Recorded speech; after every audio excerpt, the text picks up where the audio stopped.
Hello, everyone, and welcome to our 2024 award show for the Friday Nightmares podcast.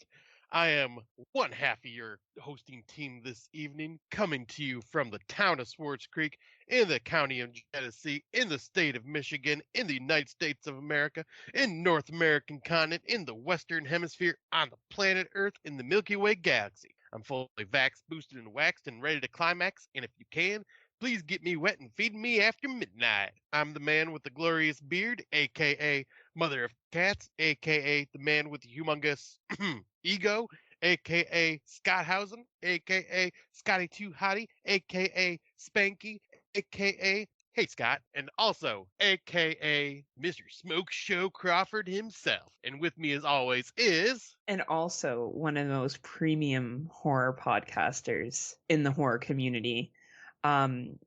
Real role model, actually, to podcasters out there like Tim Davis and Rob Humphreys that are just starting out, and Matt Wood as well. oh, I don't know. absolutely. I don't know what they would do without your influence, Scott. Basically, you're a hero. I am a golden god. And with him, as always, is the second premium podcaster that also acts as a role model to all these up and comers. Heather Powell coming to you today from Waterdown, Ontario, Canada. Hopefully Scott releases this episodes before 2026, but if not, this is going to be a nice retro go back to 2024. Y'all keep saying this, and one of these days I'm just gonna be like, all right, fine, fuck it. I ain't releasing it until 2027. Right? You'll forget. We'll forget too. We'll totally forget that it existed. I have purposely avoided end of year lists to not be swayed. So after this we record, I'm going to start listening to horror, Dummies of Horror, and hear what they had to say. Theirs was a really good episode. Was it? Okay. Yeah. I wanted to wait because I didn't want them to say something and it sway my opinion because I just love Tim and Daniel like a stalker. So I just, whatever they say, I just agree with, right? I'm actually drinking my green tea from a Halloween mug and I thought of Tim. It's too bad we're not talking about the best Halloween film, Scott. Halloween Ends. Oh man, Halloween Ends, the best of the entire franchise. Like, I I don't think know it's why. better than the OG, actually. I mean, and Tim Davis would totally agree. Like the whole idea of Michael Myers training an apprentice. It's like us training Tim. Yeah. Basically we're living in the sewer. He finds us. That's actually how we actually ended up being podcasters. We all met in the sewer, and Matt Wood was there too, and we all just decided from there to run a podcast. But I always do look forward to our end of the year awards. Scott and I try to bring a variety of films to the table. Perhaps if you missed something last year, because it is slow as molasses this year so far. 2025, we are a couple weeks in, and I have watched one movie, and that was the low-hanging fruit on Shudder. I cannot find. There's nothing on our friend's Plex. I can't figure out fucking Tubi. Tubi, can you please put years so I can fucking figure something out? Yeah, and I haven't seen Wolfman yet, so that doesn't help. Yeah, I think there's been a total of at least that I've heard, 3 releases, 2 being theatrical, The Damned and Wolfman, and then the Getaway on Shudder. I'm sure there's more lower budget ones that have come out, but yeah, we'll just have to wait a while. But yeah, I haven't watched a single thing from 2025 yet because I wanted to just continue focusing on 2024 and watch a few more. I did miss some of the big hitters that people were talking about because I did go and listen to Dummies of Horror and Fresh Cuts Top 10 so far. Nice. And yeah, I got to listen to theirs too. Yep, theirs was really good. Yeah, I was trying to see if I could have time to catch some movies that I didn't see. Unfortunately, I really didn't get a chance to get much done because I was hoping to watch a few at work, and work got a little too busy. Fucking work. So I unfortunately missed 3 big ones. One of them still being in theaters, and that was Nosferatu, Oddity, and then Exuma. Those ones were on my list to definitely watch, but I did not get a chance to see those 3, unfortunately. But yeah, do you want to just kind of give your thoughts on how you felt about this year's going forward, this year compared to the other years? Sure. First of all, I watched Nosferatu because I'm a real horror podcaster. I went Boxing Day while Scott took care of his fucking family. I was out watching horror movies. It's funny. I went with George, and he was lukewarm on it, right? And I said to him before we went in, I said, "Look, man, this is Eggers." He's like, "Who?" I'm like, "Oh yeah, you're not a nerd." Robert Eggers is a director, and he has a certain style, and you may like this, you may not, and we'll see. But I will say that it kept very authentic to the original story. But it's very Eggers, and we were in the bar afterwards because what else do I do? Fair. Right. And there was this couple there, and like I was talking to George. I said, "Yeah, I really look forward to talking with Scott about this, and my friend Mark from England because Mark's a big fan of the original, and I'm like, and Scott will really likes Eggers, and he loved The Lighthouse, and and this guy overheard me, and he's like, "Excuse me, did you see Nosferatu?" And I said, "Yeah, I did." He's like, "Oh, was it good?" I'm like, "Are you an Eggers fan?" He's like, "I love The Lighthouse." I'm like, "You'll be fine." Like, you'll be fine. I'm like your partner, your friend, how does she feel? He's like, well, she's never seen any Robert Eggers films. I'm like, oh, that's risky, dude. That's risky. I will say this is my preferred Eggers film, even over The Witch, personally. And I definitely recommend, Scotty, when you get a chance to watch it. So, Nosferatu aside, I watched 170 movies this year, which is down from other years, but still That's still amazing. I hope it's better than Matt would, but every year Matt tries to beat me. And I hope he did. Like, Matt, if you managed to beat me, I'm proud of you. And I want you to know that it means a lot to me that you care, that you're so obsessed with me, hair flip, that you want to beat me. I thought it was decent. I don't know. I'm not one of these people that shit on horror years. We dig a lot, you and I, so we watch a lot of stuff that other people wouldn't. I will say it was slow for international horror this year. But what did come out was great. I will say that. But I will say that it was slower for international horror. I found some decent slashers came out this year, and I had a lot more fun with low budget movies this year, and Tubi than I have other years. So overall, I enjoyed this year, but I did find some of our awards challenging. Yes. But I will say that I enjoyed, like, when I made my top 10, it may not be everybody's top 10 because I'm going to have stuff in here that I know not a lot of people have watched, but I was happy with it. And I the honorable mentions I gave, I praised them when they came out when we did our episode, and I'm glad that I'm able to go back and talk about them because all my honorable mentions, except for one, were not major releases. So I'm Nice. hoping that I can encourage people to watch that. So what do you think? What are your thoughts? First of all, how many did you watch this year? What was your final total? I ended up with 113. Not bad. So, not bad. Yeah, definitely my lowest number since we started recording the podcast. Yeah. But that's just, life got busy. I became a family kids man. ruin everything. But I do plan on. I heard rumors that Nosferatu comes digitally Tuesday. Nice. So that means I will hopefully be watching it real soon, just to kind of because I have to see it. Oh yeah. But yeah, for me this year, like you said, it started off really slow, and I was burnt out. Like I was just not happy with this year at all the way up until I'd say the fall. And then the fall kicked in, and I got to see a bunch of the movies that started getting released, and I started being able to form a top 10 that I was happy with. But like at first, I was like, oh, this top 10 is not going to be good. Like I'm not wanting any of these in my top 10 type deal. And eventually, like a lot of heavy hitters came out towards like August, September, October into December. And yeah, now I'm very happy with my top 10. And I'll say this year ended starting off slow, but I think still was a pretty solid year. I think I like it better than last year. Awesome. Not by much. Well, and that's fair, right? Hopefully we'll see what 2025 brings.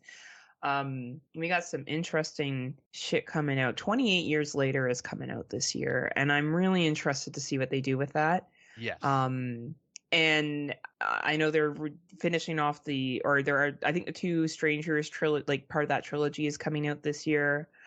I think that was supposed to come out in October, but I think after the mild success it had, like the pitiful success it had, I think it got pushed back. Right.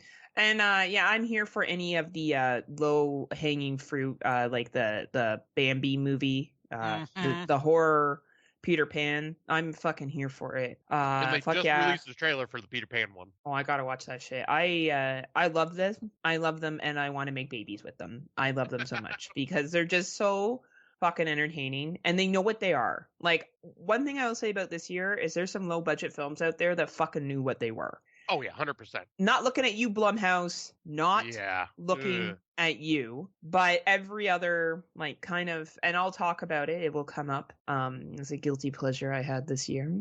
But there was some fun films that knew they were silly and rolled with it, Yeah. and I respect that. I respect the game. Yeah, I was gonna say because yeah, there's gonna be some more this year that will definitely be that know what they're rolling with because to kind of go with that whole Winnie the Pooh timeline. Mhm. Also, there's that Steamboat Willie coming out with David Fuck yeah, Howard it Thornton is. playing Steamboat Willie. Fuck yeah, it is. I'm like, I'm here for this, and Here for it. Popeye the Slasher Man. Oh, fuck yeah. Fuck yeah. Give it to me, baby. Yeah, I am I can't all wait. for that shit.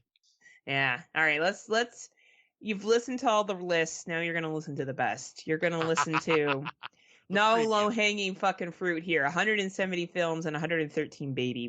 We watch stuff. So be prepared to be underwhelmed.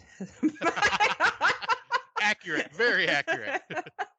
All right, Scotty, why don't you start off with our first category? All right. So our first category, we're gonna kind of go through all the streaming services. I did not add Screambox to this because I just don't have. I don't want to get another freaking streaming service, but I know they had some originals on there too.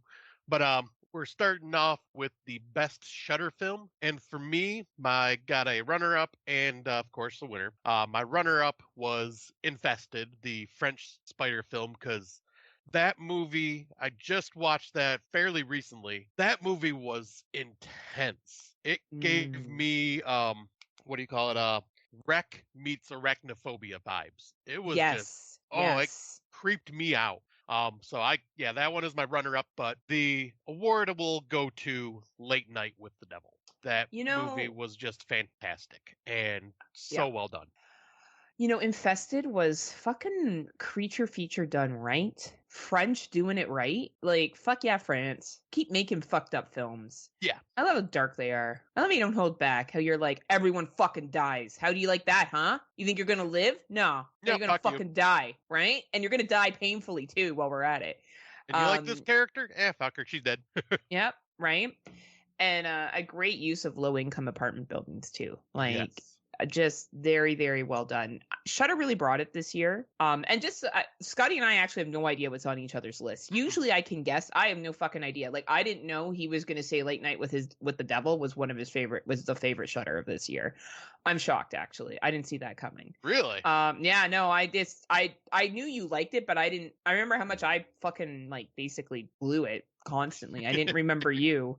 So anyway, my runner up is Oddity. I thought Oddity was a really solid Irish film that came out this year. We've said before, the Irish film board, they don't put out a lot, but when they put out something, it tends to be at least at the minimal entertaining and well made. And my first is, and this is going to be a shock, I think, to a lot of people, but I thought In a Violent Nature was fucking brilliant.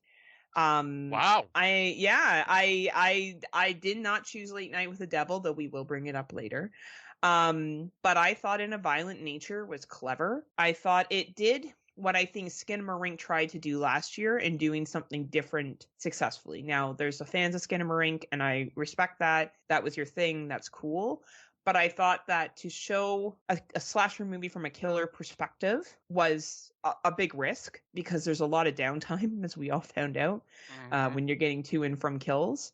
But I thought that it was interesting, and I thought it was probably one of the better unique movies that Shudder picked up this year. The walking simulator, nature ASMR. Which you're not wrong. You're not wrong. You're not wrong. Right? But yeah, that one might get brought up in a certain category. We'll see for me. That is fair. All right, what's our next category, friend? All right, so the next category is best Netflix film. And boy, let me tell you, I only watched one Netflix film this year. So there is no runner-up. That's fair. That's fair. I tried watching that It's What's Inside, but I couldn't stand the characters and them talking over top of each other that I gave up half an hour in. So the only one that I'm going to give props to is Under Paris, because that was a fun ass shark movie. Yes. It was gory. It was it gave me happiness to see those psycho eco-terrorist type people just get their comeuppance, and yeah, just lots of good bloody shark action. Just what I wanted from that movie. I'm not sure if you know this, but I went to Paris this year. Oh no, did you really? You never said anything about that. That's for Rob, because I never talk about my trips to Europe and how No, well never, traveled I am. never. I agree with you. That was a really fun film, and it actually did a really good job. And I'm not saying this to be nerdy, but being in that location earlier that year and then seeing it in film, I will say they captured it really well, because I was there when they were setting up for the Olympics, so there was kind of some of the same stands and stuff like that, and Oh yeah. yeah, right. So I agree. Though that is not what I selected. So I was able to get through It's What's Inside, and that was my runner-up. Oh wow. Yes, I did enjoy the context of the film. There's a lot of debates of whether this is considered horror or not, and Scott and I don't get into that shit. I thought it was horror enough. I consider it a horror film. I think if you can get past the I don't know, the pretentiousness of some of the characters, it might be a good one for you. If not, oh, see, there's Erica with her bag. Hi, Oh yeah. Erica. Heather says hi. Right. Erica's making her special guest appearance today in the episode. It's What's Inside. And that's why Erica fell in love with Scott. It's because of what's inside of Scott. Yeah. All those But guts and hearts. and yeah, she says hello to you, Heather, if you didn't hear. I know, I heard her. Okay. Don't worry. I always hear my girl. Don't worry. I know her voice. And then I thought the best Netflix film. So this film came out and there wasn't a lot of talk about it. It's an international film. It's called Outside. Oh And yeah. it's a different take on zombie outbreak. And I really recommend it to people. I think if you're zombied out, this is a refresh. It tells it from a different perspective of the survivors. And I really do think if you skipped over this one this year, it is definitely worth going back and watching. And again, Netflix brings the international horror. So Outside, check it out. Nice. Yeah, this is one that I wanted to check out. Just once again, never got around to it. But yeah, the next category, this one's kind of tough, but it's a best on demand film. So I kind of had to just like look to see what was available to rent, because that's how I look at on demand. Yeah, It's same something with you me. got to pay for to rent and everything. But I didn't want to go through the entire freaking list of movies that I've watched to see what was to rent, what was not. So I went through basically my top like 50 of them and just kind of was picking from them. My runner-up would be the found footage film Frogman. Yeah, good movie. Good movie. That one was awesome body horror. It actually had a really good found footage aspect. The mythological creature, the story behind the folklore for that was awesome. Really fun found footage film. But my number one or my top award for this one goes to the so special indie Michigan based Deer Camp 86. Fucking loved this movie so damn much. All the characters were enjoyable. They threw away your typical stereotypes of, oh, the big fat guy is going to be the funny comedian throughout the whole thing. Like, it actually made him like serious roles, and Yeah. the whole story about basically, Native Americans getting treated like shit and stuff like that was Mm-hmm. and them getting their revenge. Awesome, fun movie. With more money behind it, it would have probably like had a much cooler effects. But what they did, I thought was wonderful. It was such a great movie altogether. I agree. We will bring that up later. I thought Deer Camp 86 was fucking excellent. I mean, example of like medium to low budget done right. Yeah. I for best on demand, same thing. There's a lot of stuff that laps over with other streaming services, but I felt that a good runner up for me because we don't put this category on here, and that's Paramount, because Paramount doesn't always drop a Yes. lot of stuff. But you can rent it, and that was Apartment 7A. I Oh thought yeah. that was a really solid on-demand film that came out this year. I'm a lukewarm on Rosemary's Baby, so the fact that I enjoyed Apartment 7A as much as I did was a shock to me, to be honest. But I really, really liked that one. And one of the ones that I thought was really a good on-demand, didn't make a theater release, but I hope more people watch it, is Humane by Caitlin Cronenberg. Yes. I thought that was a really interesting topic. I like her style, very different from her dad and brother, but similar in ways. And I thought that was a really solid film that came out this year. Yeah, both those are very excellent choices because I enjoyed both those films. And Excellent. I wouldn't have, I didn't even think about Humane, but yeah, that would have possibly have been a runner-up for me as well. Well, I'm loving that our lists are so different so far because I think that's nice instead of us just saying the same film over and over again. So, Right, and I'm sure I'll be repeating a lot of films later on as the list goes on, just because, like you said earlier, these awards this year were a bit tougher than normal. yeah, they were a little bit tougher. But I guess we can jump on to the next one. The best Amazon Prime film, and the way I did this one, for me was I looked when we were doing the awards to see what is available on Amazon Prime right now. Could be theatrical, could be an Amazon original or whatever. I don't think I've seen any Amazon originals this year. I don't think they came out with any, if I can remember correctly. I don't remember any. I don't know if the one I picked was an Amazon original. I know it was for free on Prime. Yeah, and that's kind of how I went with this one. Yeah. So my runner-up was the one that I talked about very early on this year that gave me Psycho Gorman vibes, and that is the wrestler turned babysitter movie, Here for Blood. Oh, This yeah, movie baby. was so charming and fun and gory and silly. I just had a blast with it. And it is free on Prime right now, so if you have not seen it, check it out. It's definitely low budget, done right.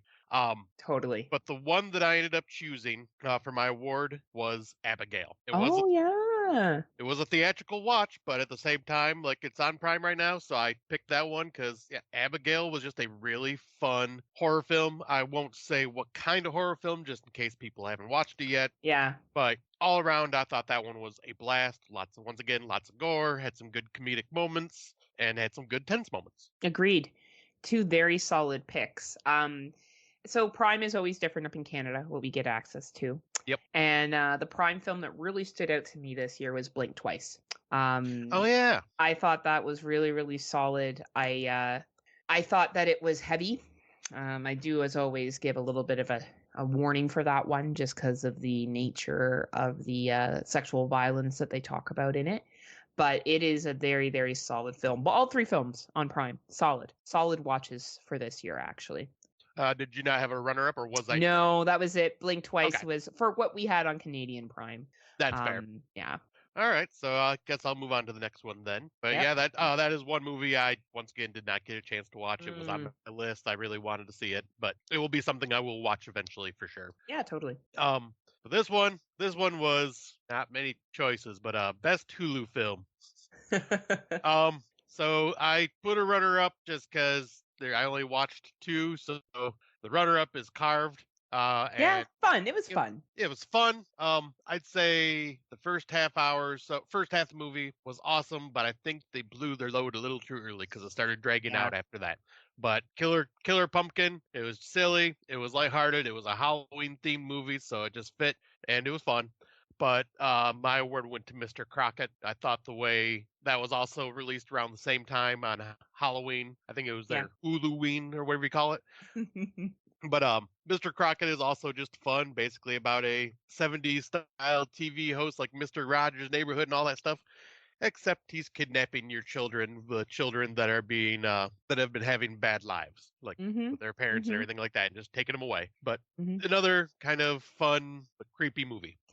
Yeah, obviously there's two choices here. So Mr. Crockett. But I actually really, honestly, even if Hulu had come out with other stuff, I don't know if something would have beat out Mr. Crockett for me. I thought the one-liners were so like Nightmare on Elm Street 3. And I'm now reading Rainbow Motherfucker is still one of my favorite lines of the year. I thought it's a simple paint by numbers film. You're not looking at anything super special here. But it was so palatable and easy to watch. It was a good cleanser for if you've watched some heavier stuff that came out this year and then you wanted to like watch something just stupid and like somewhat predictable, right? Yeah. But yeah, I dug Mr. Crockett a lot. So bravo Hulu, you brought two. At least the Carve was okay, but you know what? You definitely did a good orgasm with Mr. Crockett. You did a good job, Hulu. You did a good job. Yep, gotta say I was happy with both of them, but Yeah. this one I had a lot of choices to choose from because horror was very prevalent in the theater this year. Absolutely. So this one is our best theatrical release, and yeah, there were a lot of heavy hitters to choose from. So my runner-up was actually really freaking tough because there were so many choices. I ended up going with Alien Romulus Good for my film. runner-up Good because film. I just thought this was an excellent sequel, like sequel, prequel, whatever you want to call it, Mm-hmm. in between, and they got the look and everything down perfectly for that 80s vibe. The I can look past the awful CGI use of a certain character. Yeah. I kind of look at it as, yep, he was a droid anyways, so it kind of just fits. The only issue I have is just the one-liner at the end, to get away from her, you bitch. I didn't like the way that was used in this movie, and they could Mm. have just done something different with it. But still, all around, an alien movie that actually made face huggers more terrifying than the fucking xenomorphs. Mm-hmm. I agree. Yeah, that was my runner-up, but my number one film. I had so much fun in the theater with this one. I've watched it 4 times already since it came out, and I just grinned ear to ear every single time, and that is Terrifier 3. I knew it. This was exactly what I wanted from the next movie in the Art the Clown saga. And yep, Damien Leone and David Howard Thornton just brought it again with some amazing gore. And for what Heather doesn't like, but the more comedic side of art, Mm. but also the sadistic side of them at the same time, Mm-hmm. I love it. And yeah, it just makes me grin ear to ear. And yeah, I've already watched this 4 times this year, and each time I just smile ear to ear. It's That's why you're only at 113 films. You just keep watching Terrifier 3. That's why. exactly. Right? That's funny. Well, I'm glad that we have different movies. I had a feeling. So my runner-up is Nosferatu. I think Nice. that never ever would have said never ever a Robert Eggers film I would give an award to. But you can't. This movie is very good. Even if it's not your preference, the cinematic development of it, the acting, the costume design, it's a really solid film.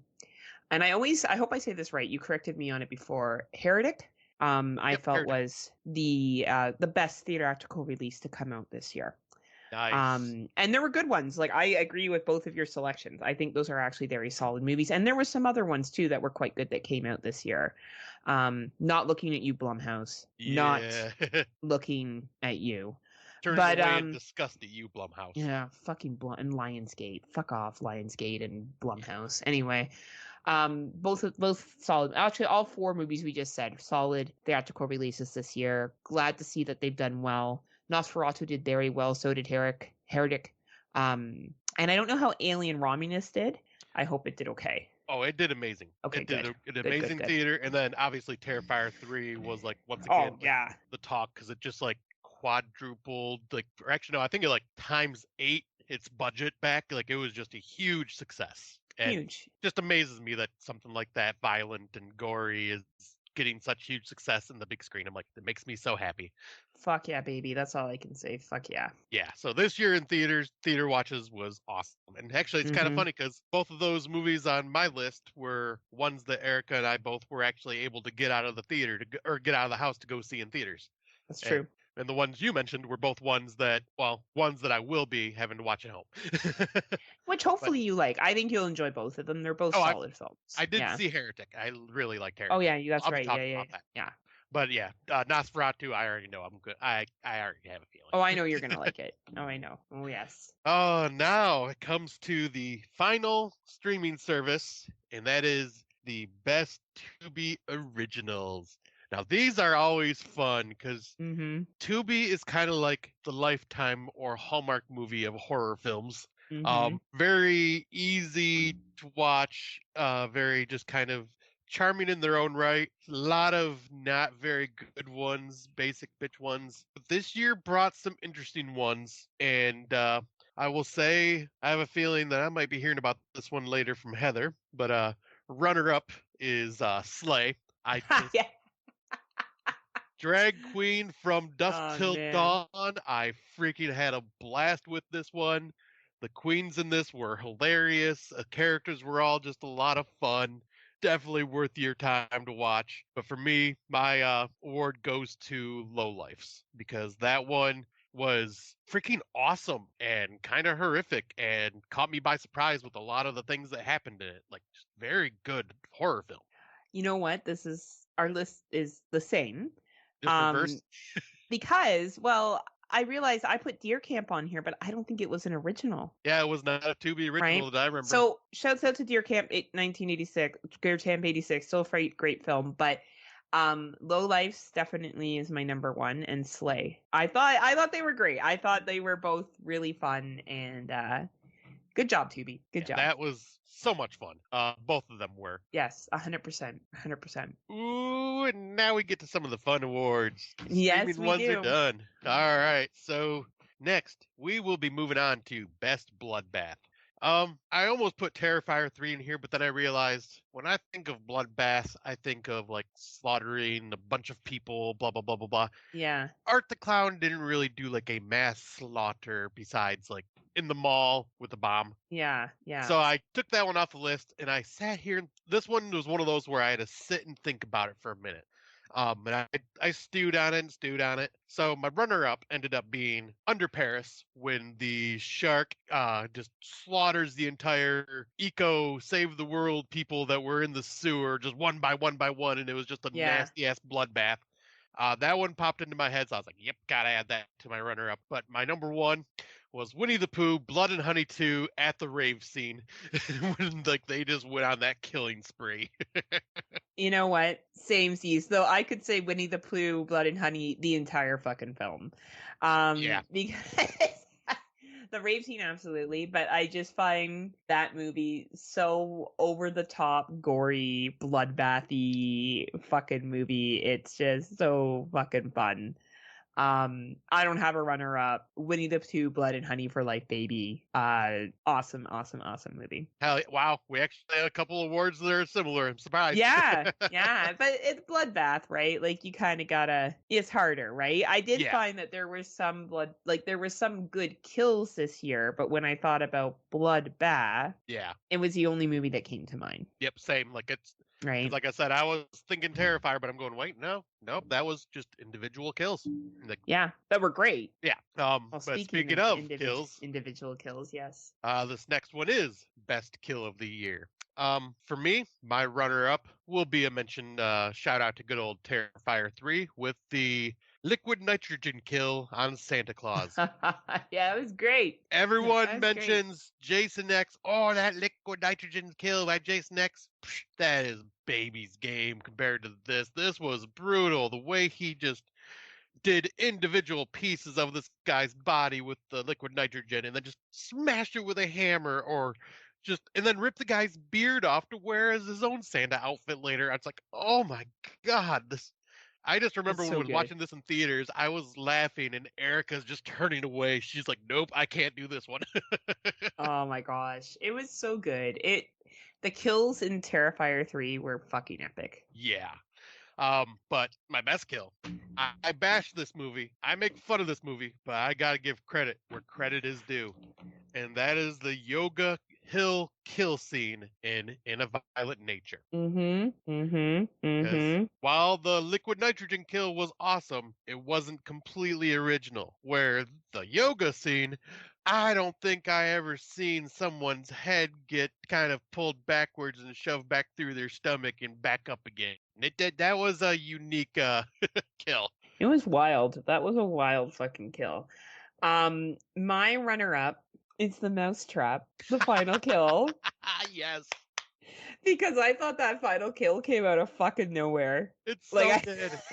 I thought it was so funny. And yeah, shouts out to the mousetrap. And my best kill was Terrifier 3, the shower scene. I thought that Yes. was very, very creative and always great practical effects.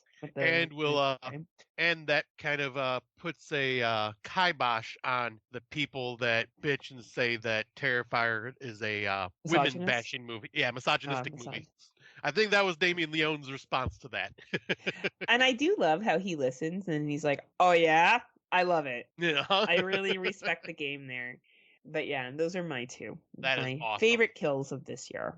And yeah, I'll say I can't argue with either of them either. Those are both great. The next category, someone you can get behind, and we can Mm. have two choices here.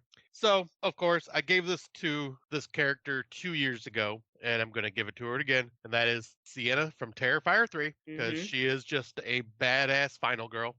Mhm. And also Frodo the cat from Quiet Place Day One. Fair enough. That was probably the best part about that movie. I was rooting for that cat the entire time. I love it. My runner-ups are Sister Barnes and Sister Paxton from Heretic. Nice. I have never felt such anxiety for two young women and appreciated the setup with wanting to convert someone to their faith and then trying to outsmart and play a game with somebody who is so manipulative and cruel. Yeah. And they're so, I don't want to say pure, but not that kind of person. Yeah. Very, very of their faith. Yes, very of their faith. I thought they were fabulous. And someone who I really did get behind, and even though not a lot of people always love his movies, I thought this character was pretty good, and that was Lady Raven from Trap. I thought Mm, she, in a obviously you can poke holes in the situation she got into, but in the scene where she manages to get the cell phone from the killer, I thought was pretty clever, and what she does with it. yeah. So I enjoyed her quite a bit, and those were my two that I really felt for this year. Yeah, I would not have expected Lady Raven for that one. That's a good choice. Yeah, yeah. We're bringing Like in the variety now. It's good. M Night Shyamalan definitely does not know how concerts work, because what fucking concert gets over with and it's still daylight out for one. I know, right? But like that's okay. We're all gonna just and a lot of stuff in that movie that happens wouldn't happen. Yeah, no. But It's still a um fun movie. still a fun movie, and I thought that she portrayed a protagonist in that ending scenes well. Yeah, So very good choices.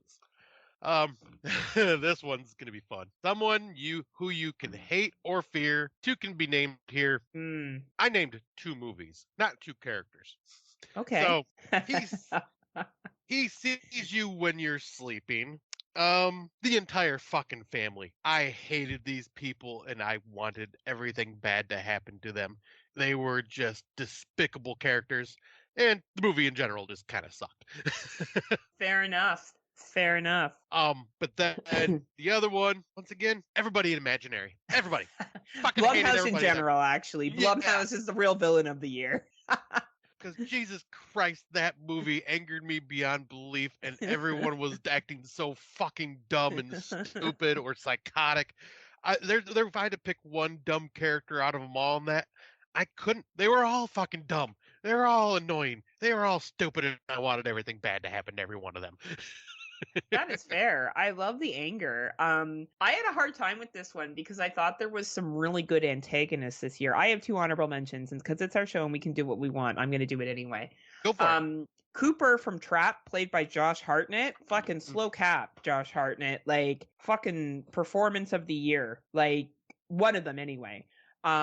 Hugh Grant from Heretic, fucking another like someone that was incredibly like two people that I was like, ah, yeah, whatever, and then being like, oh shit, right? wow, right? But my official runner-up is Sue from The Substance. Mm, Demi Moore's younger version of herself. I found that chick fucking annoying. I hated her.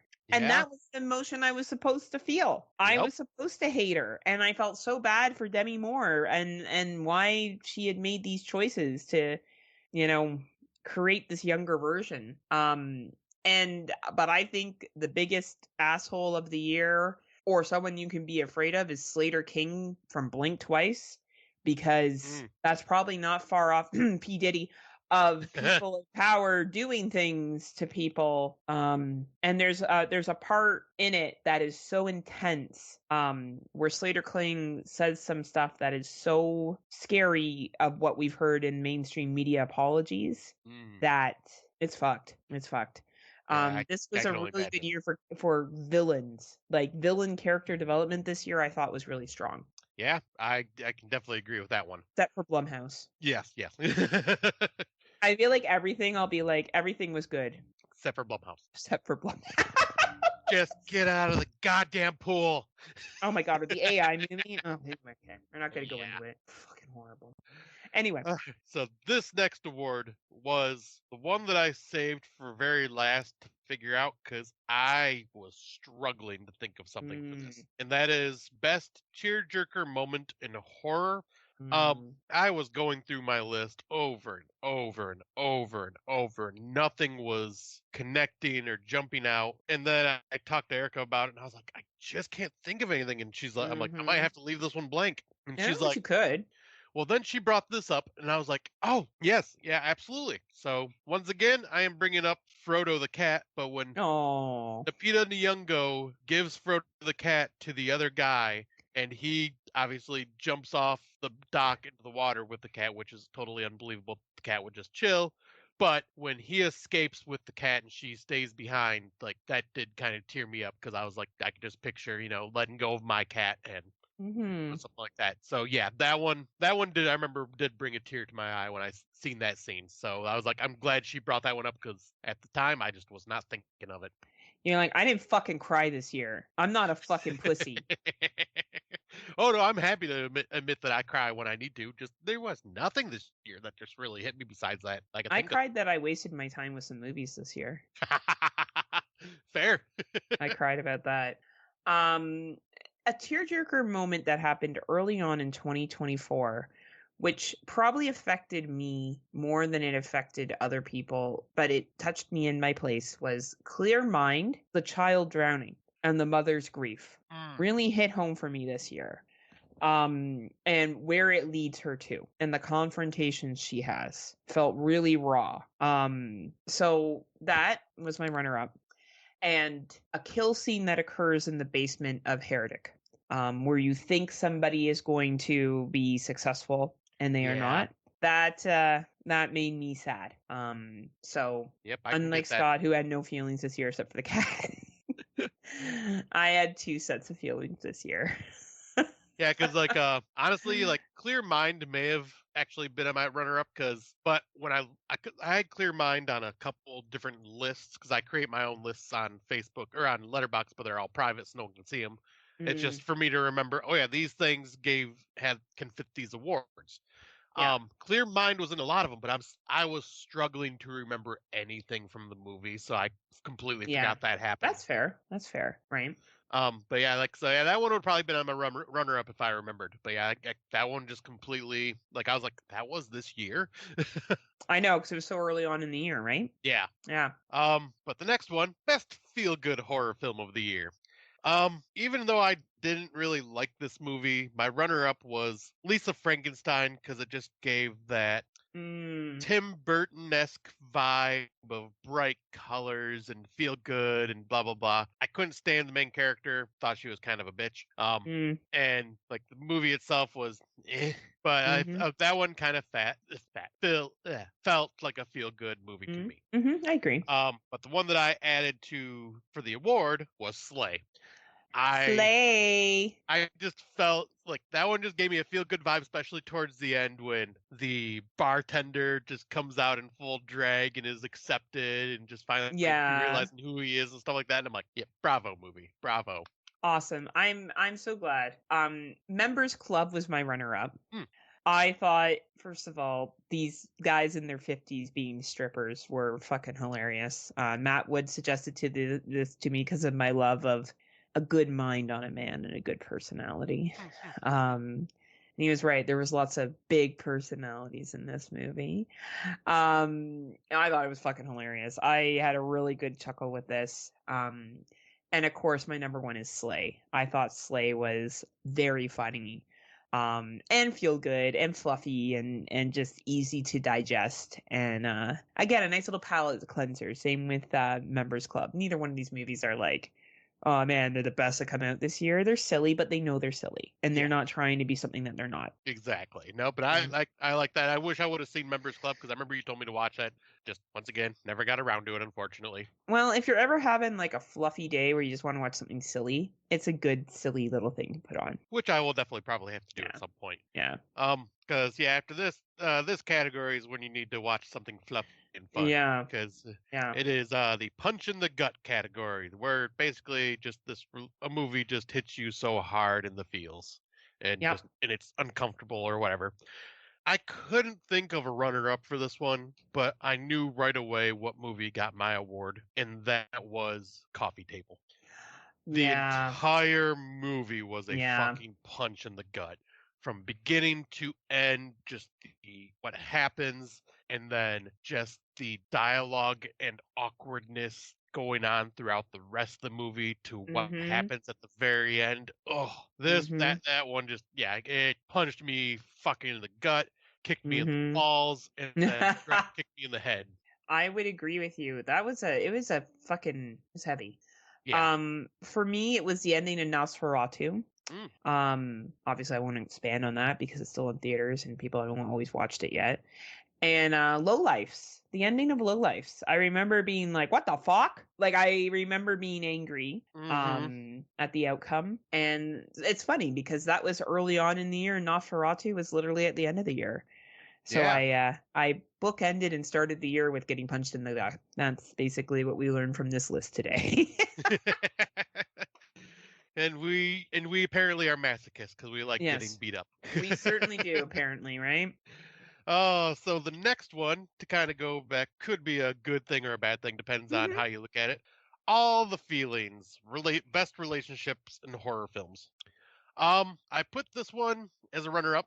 This one, because this was another one where I was struggling to think of a good movie to fit at first. Mhm, mhm, mhm. But the runner-up was The Vampire Next Door, the relationship between the female vampire that this kid meets that he lives next door to. Like they ended up building this like really strong bond, and Yeah, that was a good movie. yeah, and I really liked their Yeah. relationship between the two of them. But my award has to go to, because we discussed this one when we first watched it early on, and about how this would probably fit this award. So I'm kind of curious to see if it's sitting in yours. But Here for Blood, the wrestler and the girl that he babysat, because they Oh, were such an yeah. amazing little relationship together. Like, because when we say relationship, it doesn't mean Yeah, romantic. It means yeah. brother, sister, friends, whatever Mhm, relationship you can think of, mhm, and the mhm. dynamic between these two, because in most babysitter type movies the babysitter is dealing with a shithead little kid that's an asshole, and no, these two got along wonderfully, and they like were, the babysitter was there to protect the little girl, and the little girl was helping him, and they just Yep. had this amazing interaction together. So that one, relationship of the year for me. That's awesome. I love it. My runner-up was Alberta and Ebony from Jackson from Deliverance.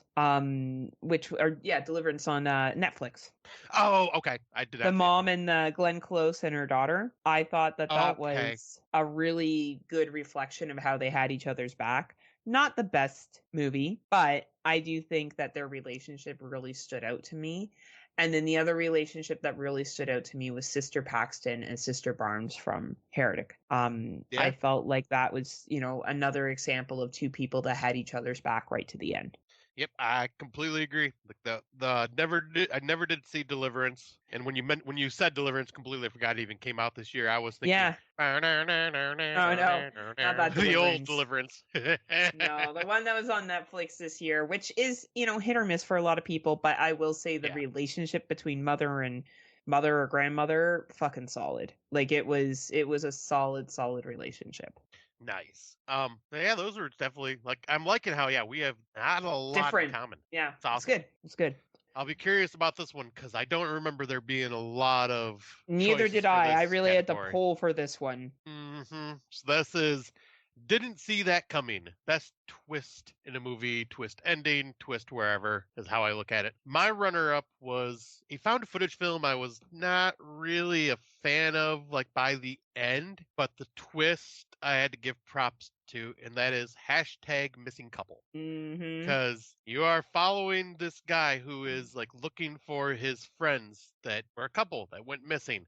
But then you find out that they disappeared off, like they went off the grid because he's not really one of their friends. He was a stalker fan that was stalking Mm-hmm. them everywhere. And when you find that out, it's like, oh shit. Like it completely caught me by surprise. And that's not even like, the bad thing that happens to the couple. It's something completely different than that. That's just like a reveal that goes on like towards the third act. I'm going, oh shit, I did not see that. So bravo on that, runner up. But Mm-hmm. mine best twist ending was there was a couple of them in this movie, and it wasn't even ending, just right in the beginning, and I think right in the middle. But that's Low Lifes. Yeah, man. Excellent. Yeah, that was a really I was gonna say that one, but because I'd already brought it up, I was trying to bring different things to the table. Mm-hmm. So the one I brought was The Last Straw. And the reason why is because even though there is a twist you can predict, there's a little razzle dazzle in the twist that I'll be honest, I was like, oh shit, no, I didn't think that part, right? Like, I didn't think that this character did that. And I thought that was kind of clever for a movie that I thought was going to be 100% predictable. Right. It did kind of sway it a little bit for me, which I did appreciate.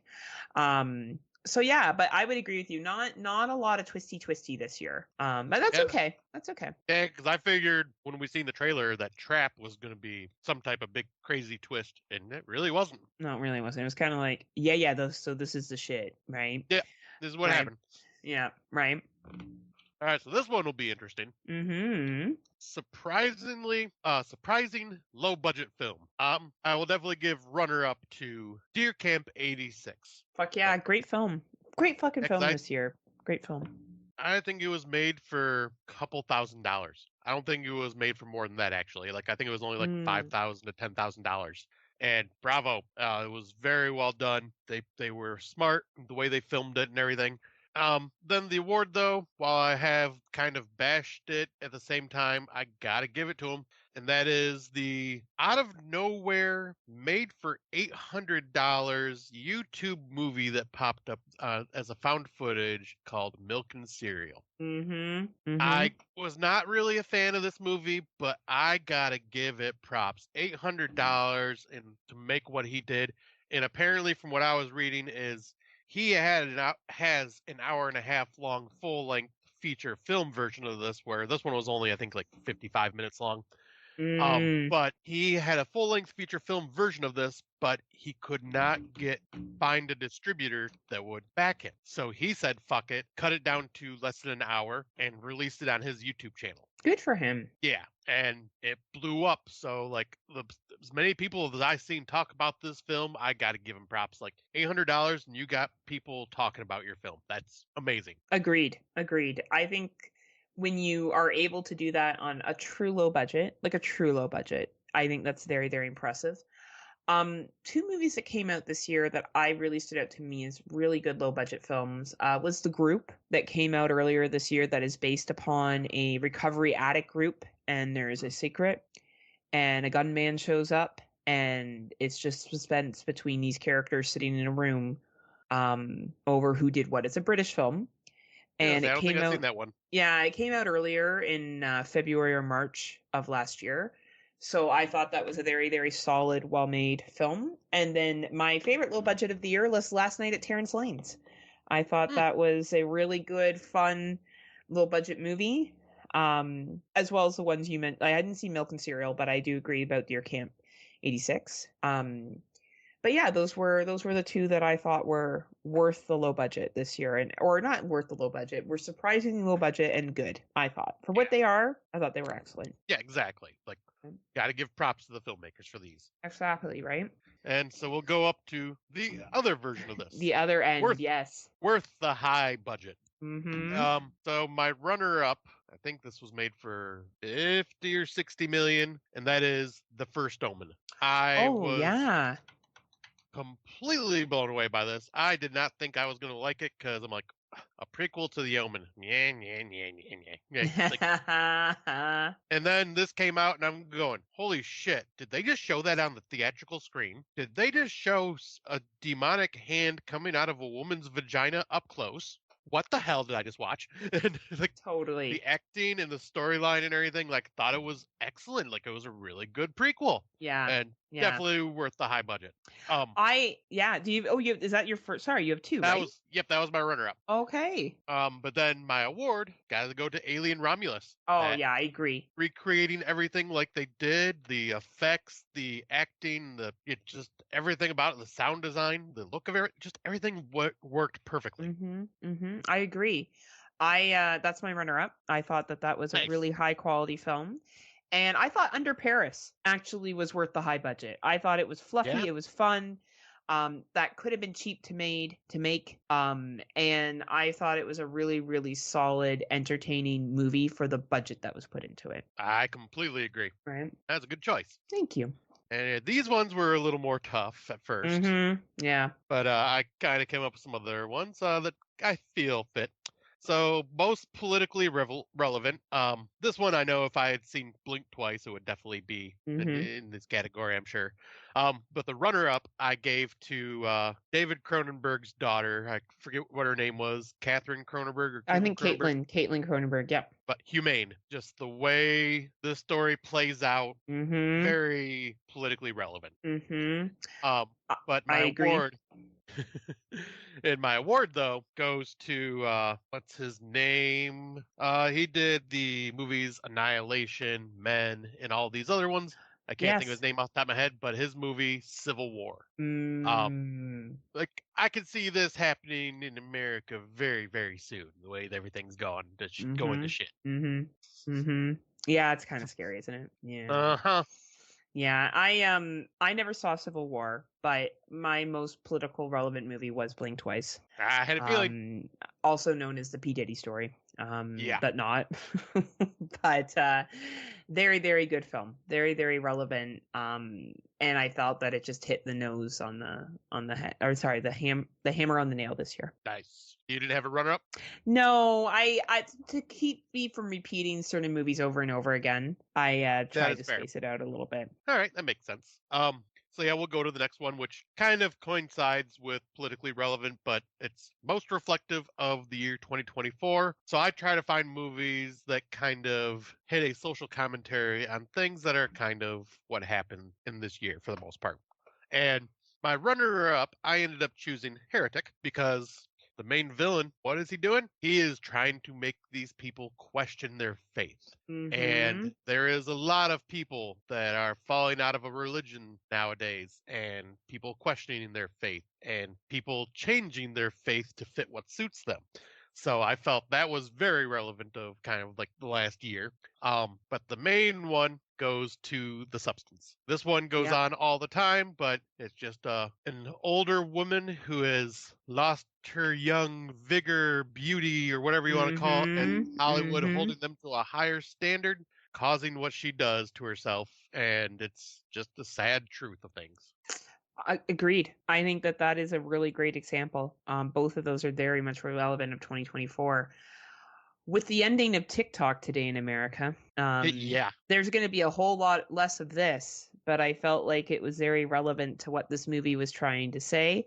Much like her father, she likes to integrate political messages into her film clearly, and that is Watchers. I felt this movie really played on the reality TV, social media, not directly, but it was about being watched and the observation of it and just watching. And there was a lot of connections in that. I don't love what they did with the fairy folklore, the Irish folklore, and I'm sorry if that's a spoiler, but this movie came out like a long time ago, so hopefully no one's mad at me for saying that. But I thought that it was very relevant to the theme of watching and how people engage in that. So, and that was my only one. That's a very good choice too. I didn't even think about variety. We did a variety. Yes, the spice of life. Spice of life. Yes.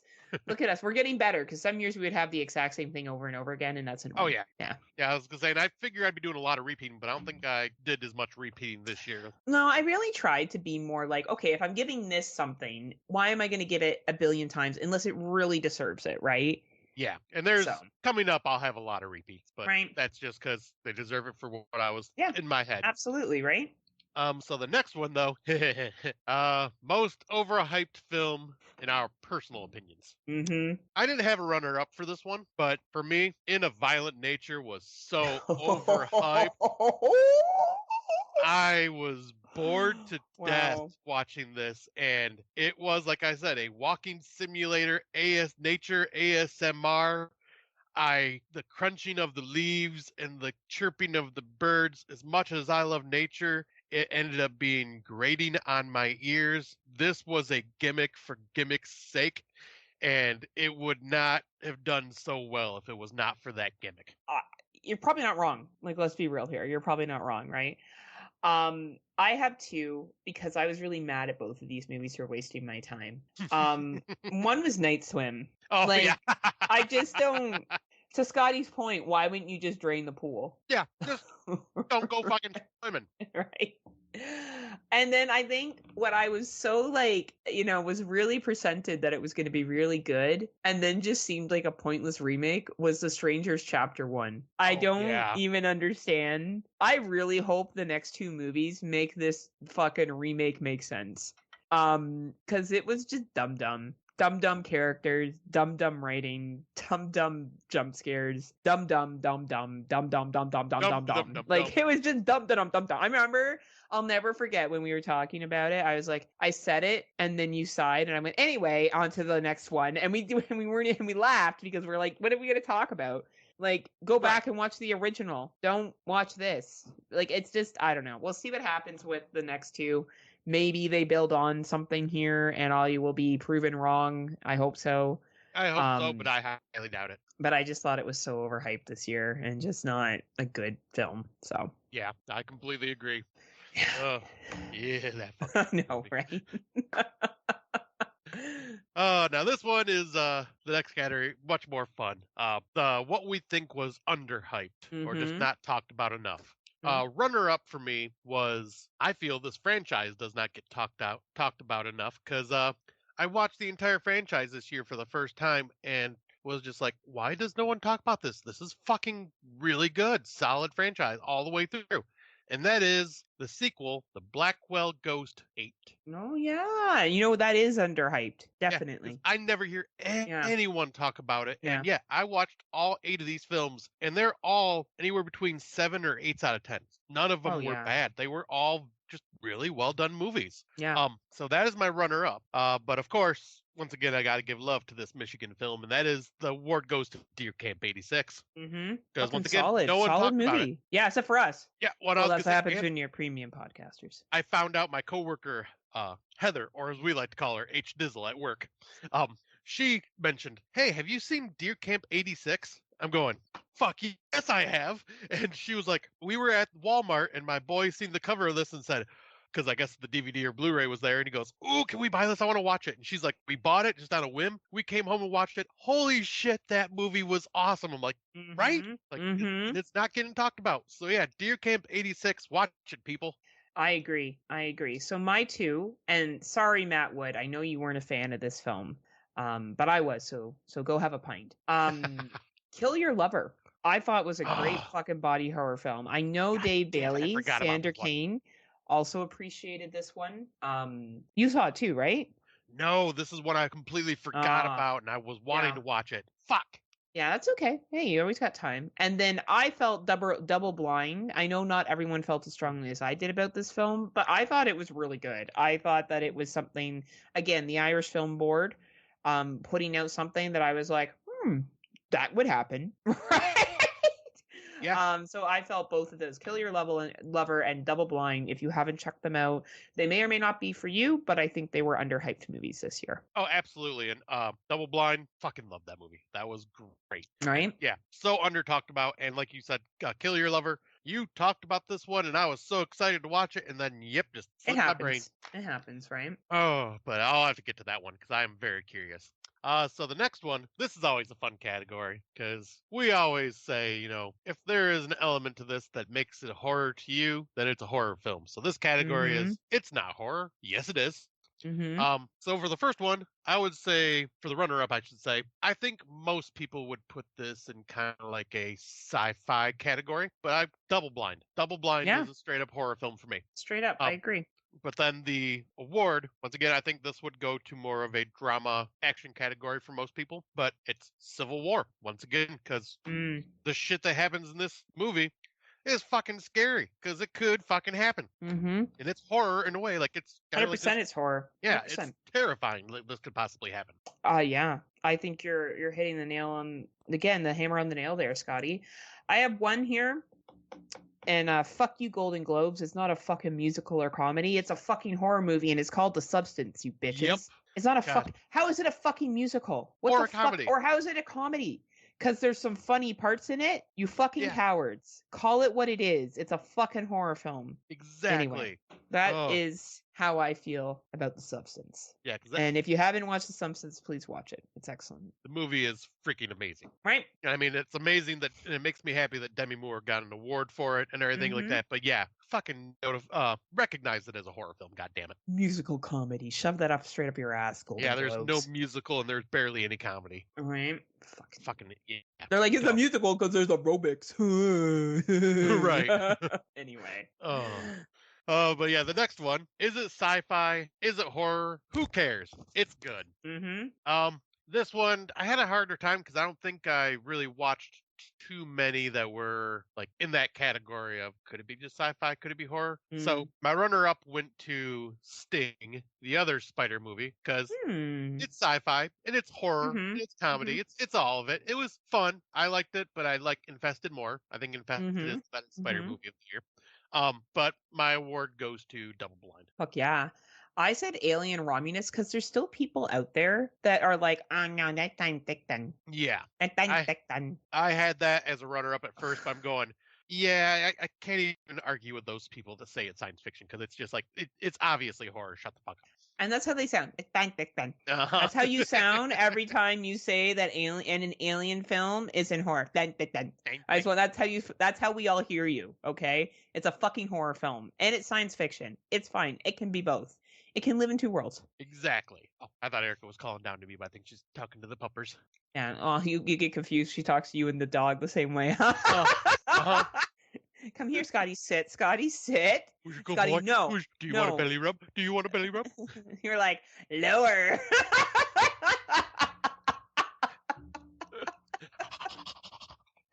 She's like, this is so weird. I really hate this role play. Can we try something else? Speaking of that, I guess that scenario was all a little too real. Good segue. Yeah, it's our next category. That's what happens. Premium podcasters right over here. I love it. So our next category is a little too real. This is where it just kind of something may hit a little too close to home for us, or to like just like real life in general. Once again, a runner-up. I'm gonna bring this movie up again, and that is Civil War. A little too real for me right now. But the main award goes to The Coffee Table. Yeah. Like, while the scenario is a bit unbelievable, but just everything that happens is a little too real. The conversations and Yeah, I would agree. I would think that Blink Twice is a little too real. Yeah. Especially with everything that's happened this year. I don't know. And not happened this year, pardon me. The truths that have come out this year. And the victims that are being heard. It's fucked. And we all know shit like this happens, with rich celebrities, but this movie really like fucking made it uncomfortable. So shouts out to Blink Twice. Yeah, and this is a little too real because it's kind of happening to an indie filmmaker that I used to be friends with that's getting called out, that I immediately removed when I heard what he did. And because I only met him in passing. But yeah, I'm just going to shout him out. Brian Papandrea. Don't deal with that person. Anybody. Women, stay clear. There is a lot of shit coming out about him. He is a very low budget indie filmmaker, but I think his days are numbered. Well, and that's what happens when you're an abuser. So that's what happened, Brian. Maybe you should have been a dick. Exactly. Right? So unless you're a dick with money, as we've learned, you can get away with it for a lot longer. But sorry, Brian, indie filmmaker. Looks Yep, like your you days are are numbered. getting what's coming to you. So yeah, fuck Um, them. but let's just move on to something that's a little less real. And well, I mean, I guess it's still real, but I or was like, our next category is the most real category. yeah, I'd say I guess this one does. It's definitely in the But it's line of not. Yeah, happier. it can be anyways. Yeah, That yeah. is best horror documentary. I ended up only watching one this year. The Chucky one was on my list, but I just did not have the like. Well, I guess I shouldn't say I didn't have the time because the one I watched also was about as long Yeah, as I was this. gonna be like, I know what you're gonna pick, and you can't see it at the time. Yeah, but yeah, Chucky one that is on my list of ones to watch because I am such a huge Chucky nerd. But the one that I did see, and I don't even know if it's officially out for the masses yet. This one I think is only available like because we're lucky friends. We are lucky to have friends that we do.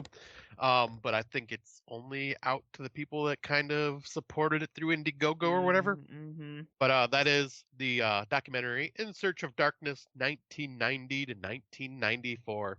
This one hit all the nostalgia for me. Mm-hmm. A lot of the movies they brought up, like I thought the 80s one would have been the one that hit the nostalgia for me, but no, the 90s is when I grew up. I was a 90s child. You were a So, '90s child. Same with me. yeah, like I grew up in the 80s, but like 90s is my formative years. And In Search of Darkness, you brought up a lot of movies that I had forgotten about, and well, because of that, Mm-hmm. my fiance and I have been on a freaking Stephen King made for TV movie marathon lately. We have watched almost all the 90s TV movies from Stephen King, thanks to this documentary, kind of going, oh shit, yeah, we should watch these. And now we have not been able to stop. I love it. That's amazing. I'm the same as my first pick, but I did watch Doc of Chucky because I'm a premium podcaster here at the Friday You are. Nightmares podcast, and You are. both are excellent. Honestly, like I think like In Search of Darkness. I'm sorry, you can't touch those docs. The moment they come out, they're gonna win Doc of the Year. Like they're just so Yeah. good. But I would say Doc of Chucky was very very good too. If you are a Child's Play fan, if you are a Chucky fan, it was inclusive, it was detailed, it was interesting, it had all the heavy hitters in it. I definitely recommend it. Strong recommend. Yeah. That one's probably going to be one I'll be whittling down here in a little bit because, yeah, Chucky is up there as one of my favorite franchises.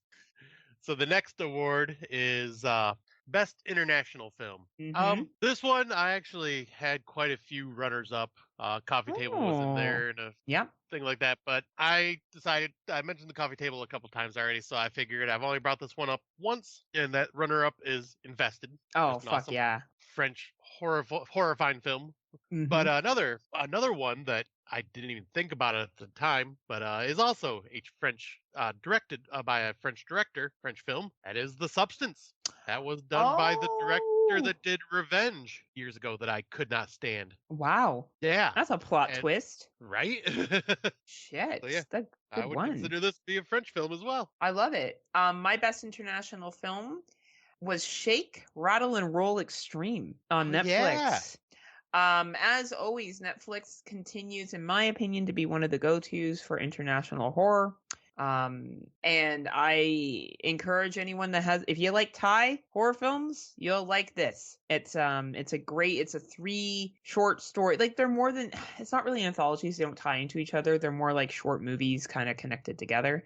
And they're fucking great. So Shake, Rattle, and Roll Extreme on Netflix if you haven't had a chance to check it out. great choice. Thank you. That was the old one. You didn't have a runner up for that one. No, because you know why? I knew you were going to say Infested, and I couldn't agree more. I think that movie was fucking phenomenal. And that to me, like, yeah, I didn't want to get too repetitive, right? So I Yeah, would say understandable. that one is for me the best. Nice. I was like, Jay, you watched that one way early on in the year. Yeah, I really liked it. It was really, really good. Once again, one I was thinking was 2023.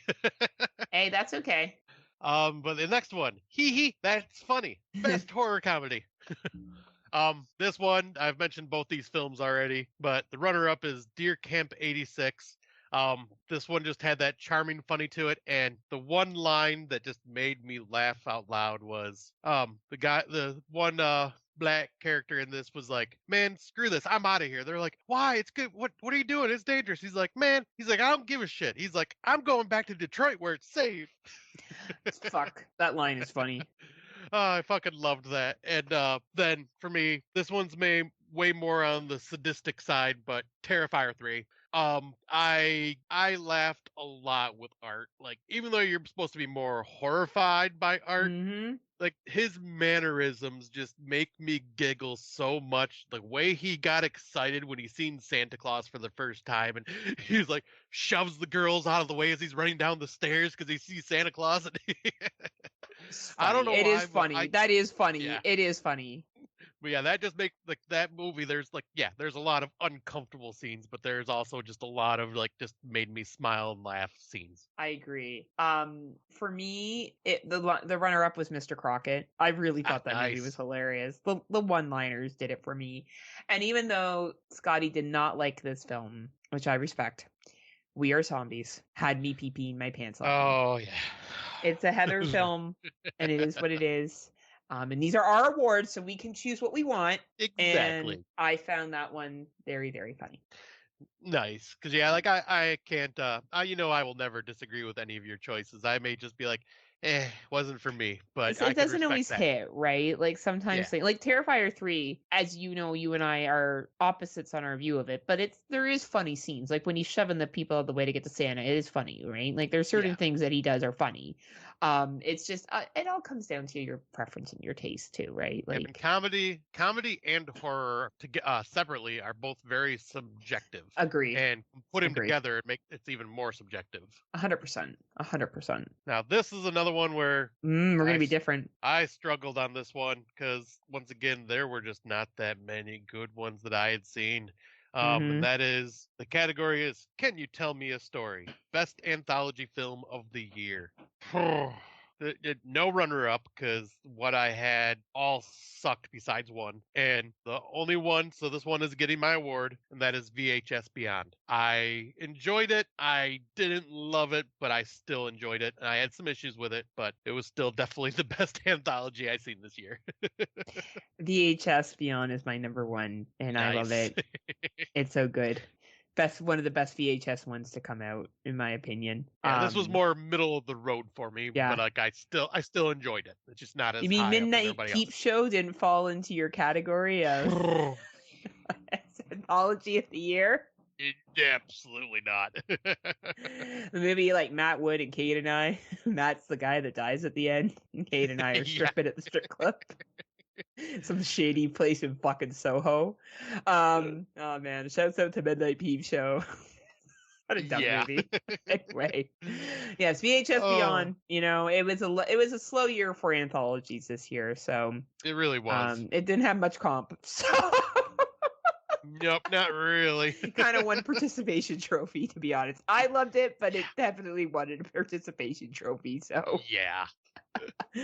Oh, and the next one is this one I had a lot of options from, but this mm, one is We're Stranded, the best survival horror film. So I had a lot of options to choose from on this one because there were a lot of survival horror films this year, like that I could at least picture as survival horror.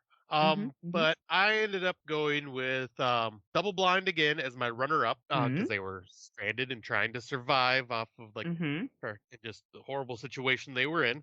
But my award goes to Infested. Yeah, Because that you're surviving and you're quarantined inside a building and you are trying to survive together, and bad things are happening all around while spiders are just swarming the place. fucking your shit up. Yeah. Right. So mine is, and I have one and one alone, and it is Don't Move. I Um, did not see this one. and this one was on Netflix. It was about a woman who is given a paralyzer drug and she has to survive and try to Hmm. get away from this guy that wants to kill her. And it was a really interesting take on being hunted in the woods. And I thought it was different and I thought it was unique. Did I think it was the best movie of the year? Absolutely not. But I think it did something different for the survival genre. So if you haven't seen it yet, I recommend Don't Move, and it is on the Netflix. Nice. Okay. If this is one I think it was also on the list that I needed to check out and just never got around to. It's I okay. know. It's I okay. premium podcaster my ass. I ain't shit. I know. I'm actually going to do tryouts for a new person soon. And I don't blame you. All right. This one was a tougher category for me this year, and that is Hauntings Done Right, Best Ghost Film. It's because you didn't watch a lot of movies. Yeah, like or I just avoided a lot of bad ones because I don't know if there was that many good ones like that I didn't. Oh, there was an Um, excellent one, but you didn't watch it, obviously. I'm curious. Do you want to Um, hear? Oh, let's see. I'll give you yours first. yeah, say the What did you ones say? I ended up choosing were both found footage films, and that was hashtag missing couple for the runner Yep. up. Yep. Thought it was really solid and creepy until the absolute reveal towards the end kind of ruined it for me. Fair enough. But the one that I will give a shout out or the award to is Mind, Body, Spirit. Yeah, that was a good one, actually. That was Yeah, that one. actually a decent little haunting story for a low budget. Yeah, like I didn't think the found footage worked that well, and like obviously the social media characters I wasn't a big fan of, but Mm. at the same time it did have a good haunting story to it. Oddity. Ah, yes, yep. God damn it, yep. Oddity. I felt like this is haunting done right. Again, an Irish film from the Irish Film Board that came out this year. By far the top ghost film as far as I'm concerned of this year. God damn it. That's okay. You'll get to it. Yeah, I just regret not getting to it earlier. It's okay. We all can't be perfect, Scott. I know. Right. The next one. Let's exercise the demon. The power of Christ compels you. Best possession film. I gotta give a shout out to this one. It was a sequel to one of my favorite movies of 2021, if I remember correctly, but this one didn't hit as hard, but I still gotta say the haunting aspect of it, or the not haunting, but demon possessing aspect of it is Smile 2. Yeah, that's a good pick. Yeah, like I was not as big on this one as I was the first one, but the demon in this possessing the character and doing what it does to them is fucked up. But number one, the award, Late Night with the Devil. Fuck yeah. I mean, Fuck yeah. literally about a exorcism going on live TV and just going horribly wrong. I am with you. I had one. It was Late Night with the Devil. Absolutely exorcism done right. Absolutely exorcism done Awesome. right. Yeah, that one. Like watch it. If you haven't watched, Shudder really did bring out some great movies last year, and that was one of them. Yes, for anyone out there who was. hasn't seen it, please go back and watch it. It's very, very good. Yeah, one of my favorites of the year. But this one is definitely the Heather category with the name, and I love it. Stabby, stabby, pokey, pokey. Best. That's what I love. Film. I love being pokey, pokey.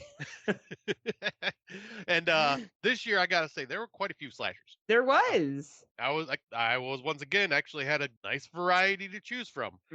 But I have to go with my heart and go with the ones that I loved. And the runner-up is Winnie the Pooh, Blood and Honey 2. Just Fuck yeah. so much fucking fun. And my award, once again, Terrifier 3. It was a slasher, and it's the best slasher of the year if I've watched it 4 fucking times. I would agree that Terrifier 3 is a fucking excellent slasher. I don't think that and Winnie the Pooh, Blood and Honey, but that is not my pick. I decided to be a little different, and I decided to look at some other films that I saw this year and take this category and think about, not in a violent nature, not Terrifier 3, not Winnie the Pooh, Blood and Honey, not even Mary Had a Little Lamb. And I decided to go with Trim Season. Nice. Right? I thought the concept of this film was clever. The idea that they're all going up to pick weed. I thought was great for Harvest Weed. And I thought it was an interesting slasher. It had all the tropes. It had all the characters. It had all of that. And I thought that it was new and different. And that's why I wanted to bring it up. So if you are a slasher fan and you have seen a lot of different slashers over the years, and I'm talking like you were someone from the 80s that watched all the different types of slashers like Fatal Games and all that other shit, this may be something for you. Not to say it's like bad or whatever, but it's not something that you're going to walk away from and be like, oh my God, like it's changed my life, but it's something different. And it does follow through with the slasher characters and tropes and all that stuff. And I think it's worth a watch. Yeah, that was a very good slasher. Like, it's not like top tier, but like you said, it's like Fatal Games and stuff like that, where it's just like a very fun, easy to watch slasher. And I wanted to bring something else to the awards, right? I wanted to talk about something else that came out this year and take a little bit of a different approach to it and bring this other film that maybe people might want to see. Yeah, because I thought I'd be amiss to like deny Terrifier 3 with as much love as I've given it already. Like, so I can't. And like I say, this is where I kind of start repeating myself a lot with some of these categories because now it's fitting into the genres. I have some surprises coming though. Oh, I think I have a few as well. Nice! I'm excited. So we'll see when we get there. Okay. But the next one is, hey, look at this mysterious tape I found. Best found footage film of the year. Found footage. Boy, this year was a bit rough for found It footage. was. Even I'll see if you pick it. I'm interested if you pick it. We'll see what you say. I don't think we're gonna have the same ones for this one. So my runner-up, the Blackwell Ghost 8, once again. Mm-hmm. Very awesome sequel. Highly recommend people watching the franchise because it was really fucking good from beginning to end, and it is it's a continuation of the story from the very beginning. It's just building and building and building and building. Like it's amazing. Like what this guy has been doing with this series. But my award goes to Frogman. I think that was the absolute best found footage film that I've seen this year. I agree with you. Holy shit. Mm-hmm. That's awesome. Because Horror in the High Desert came out, as I like to call it. I know it's Horror in the High Desert. I prefer to say dessert. And I was quite disappointed with that this year. Yeah. I really thought that was going to be my pick, and I didn't really dig it. Yeah. So yeah, I would agree. Frogman, definitely the best awesome. found footage movie of the year. Definitely. Yeah, that's one I would like to have in my physical collection. Agreed. Like that was that damn good. And then the next one that kind of can fall in the category of found footage, but also can be just a regular, normal type of film. But that is smash that like button and ring that bell. Best social media horror film. This one had a decent amount to choose from as well, but I went with I guess two. Well, now I'm gonna cross that one off because I just thought of this one. But my runner-up, Clickbait. I think just social media influencers just getting picked off one by one. It was fairly entertaining. But then once again, I got to give the award as much as I was, like I said, much as I had problems with this film for $800 budget, Milk and Cereal.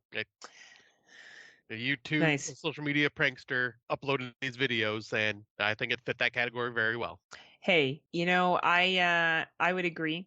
And I think it was, well, I would agree with, I didn't see Michael Serial, but I would agree with Unfollowed Clickbait.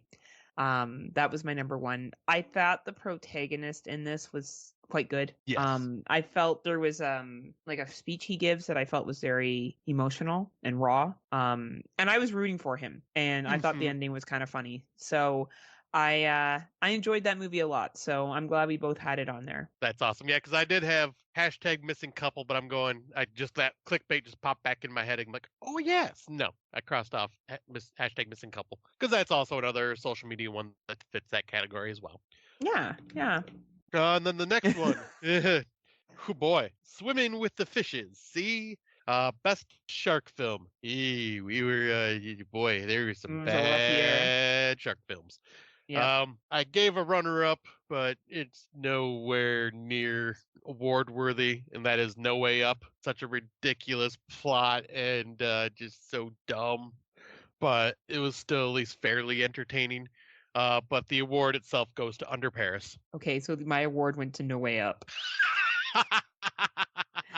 I liked it more than I liked Under Paris. Are you serious? Wow. I am serious. I thought, I went into that movie being like, this is going to be so stupid. And I got behind all the characters. I didn't give a fuck about all the ridiculousness that would never happen. I didn't care that it was so silly. Erica's coming over because Scott has one pussy on his shoulder. Hey, and she's not putting up with that shit. That's right. You stake your territory, Erica. You don't let that cat show you who's boss. Heather's talking shit, saying, Erica, you show that pussy who's boss. You can only be the true pussy. Yeah, Erica, I know who the real one is. She knows. Yeah. But she even said, she's like, yeah, but Biff's the shoulder pussy. And she's looking really pretty today, huh? Oh, she always is. Man, how did you get such a pretty fiance? I lucked out. And that's because you are super smoke show. A smoke show only deserves a smoke show, huh? That's right. That's right. That's right. Between you and Tim Davis and his wife, and you and Erica, you're all like the hottest couples of horror. Aw. You are. I'm hoping Matt Wood becomes my boyfriend so we could become. That's like, I'd rather do many other things than that. Anyway, what are we talking about? Oh yeah, No Way Up. So yeah, anyway, No Way Up. All right. Oh yeah, I did not expect that. I know. I like to keep it spicy here on Friday Nightmares, I'm glad to hear it because I mean, you right? always keep it spicy. You kind of bring in the ones from the left field most of the time, so I appreciate Yeah, that. I don't know. I thought it was funny. I thought it was a good movie, and it was silly, but who gives a fuck? It was great. And Yeah. I don't know. Under Paris was fine, but I knew you were gonna say that, and I didn't think you were gonna bring on No Way Up. But I'm glad that we got to talk about it twice. Oh yeah, that is kind of funny. So yeah, I guess we can jump on to the next category. Yep. This seems familiar. Best remake, sequel, or prequel.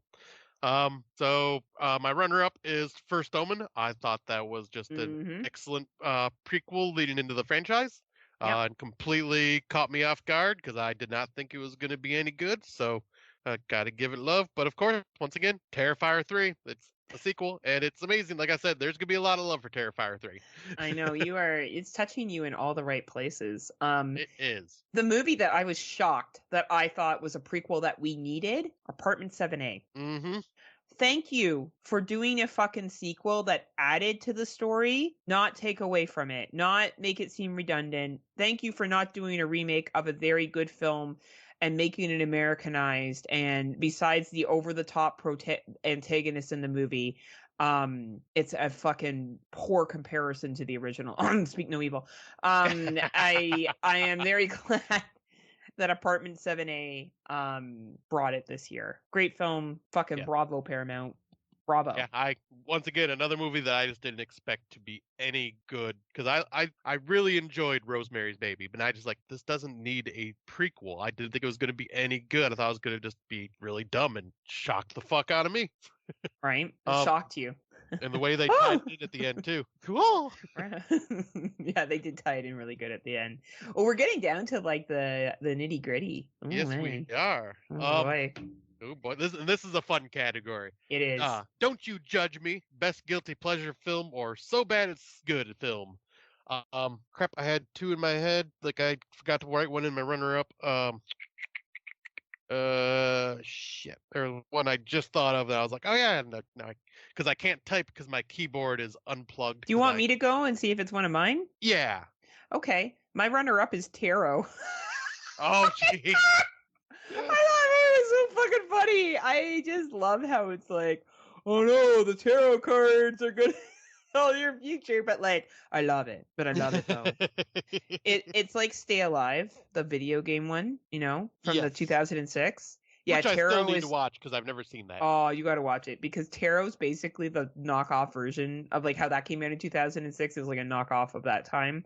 Tarot is a knockoff of this time, and it's Kind of a fucking knockoff of hilarious. Final Destination as well. Oh yeah, oh yeah, it's great. It's a guilty pleasure, but nothing will take away from what happens when you watch Steamboat Willie Oh. in an arcade, and then you throw a party with your friends that has free alcohol, but then you decide y'all want to go to a bar, but then you talk about how like and then people are banging in fucking fun houses, And you're trying to figure out how any of these people are actually friends.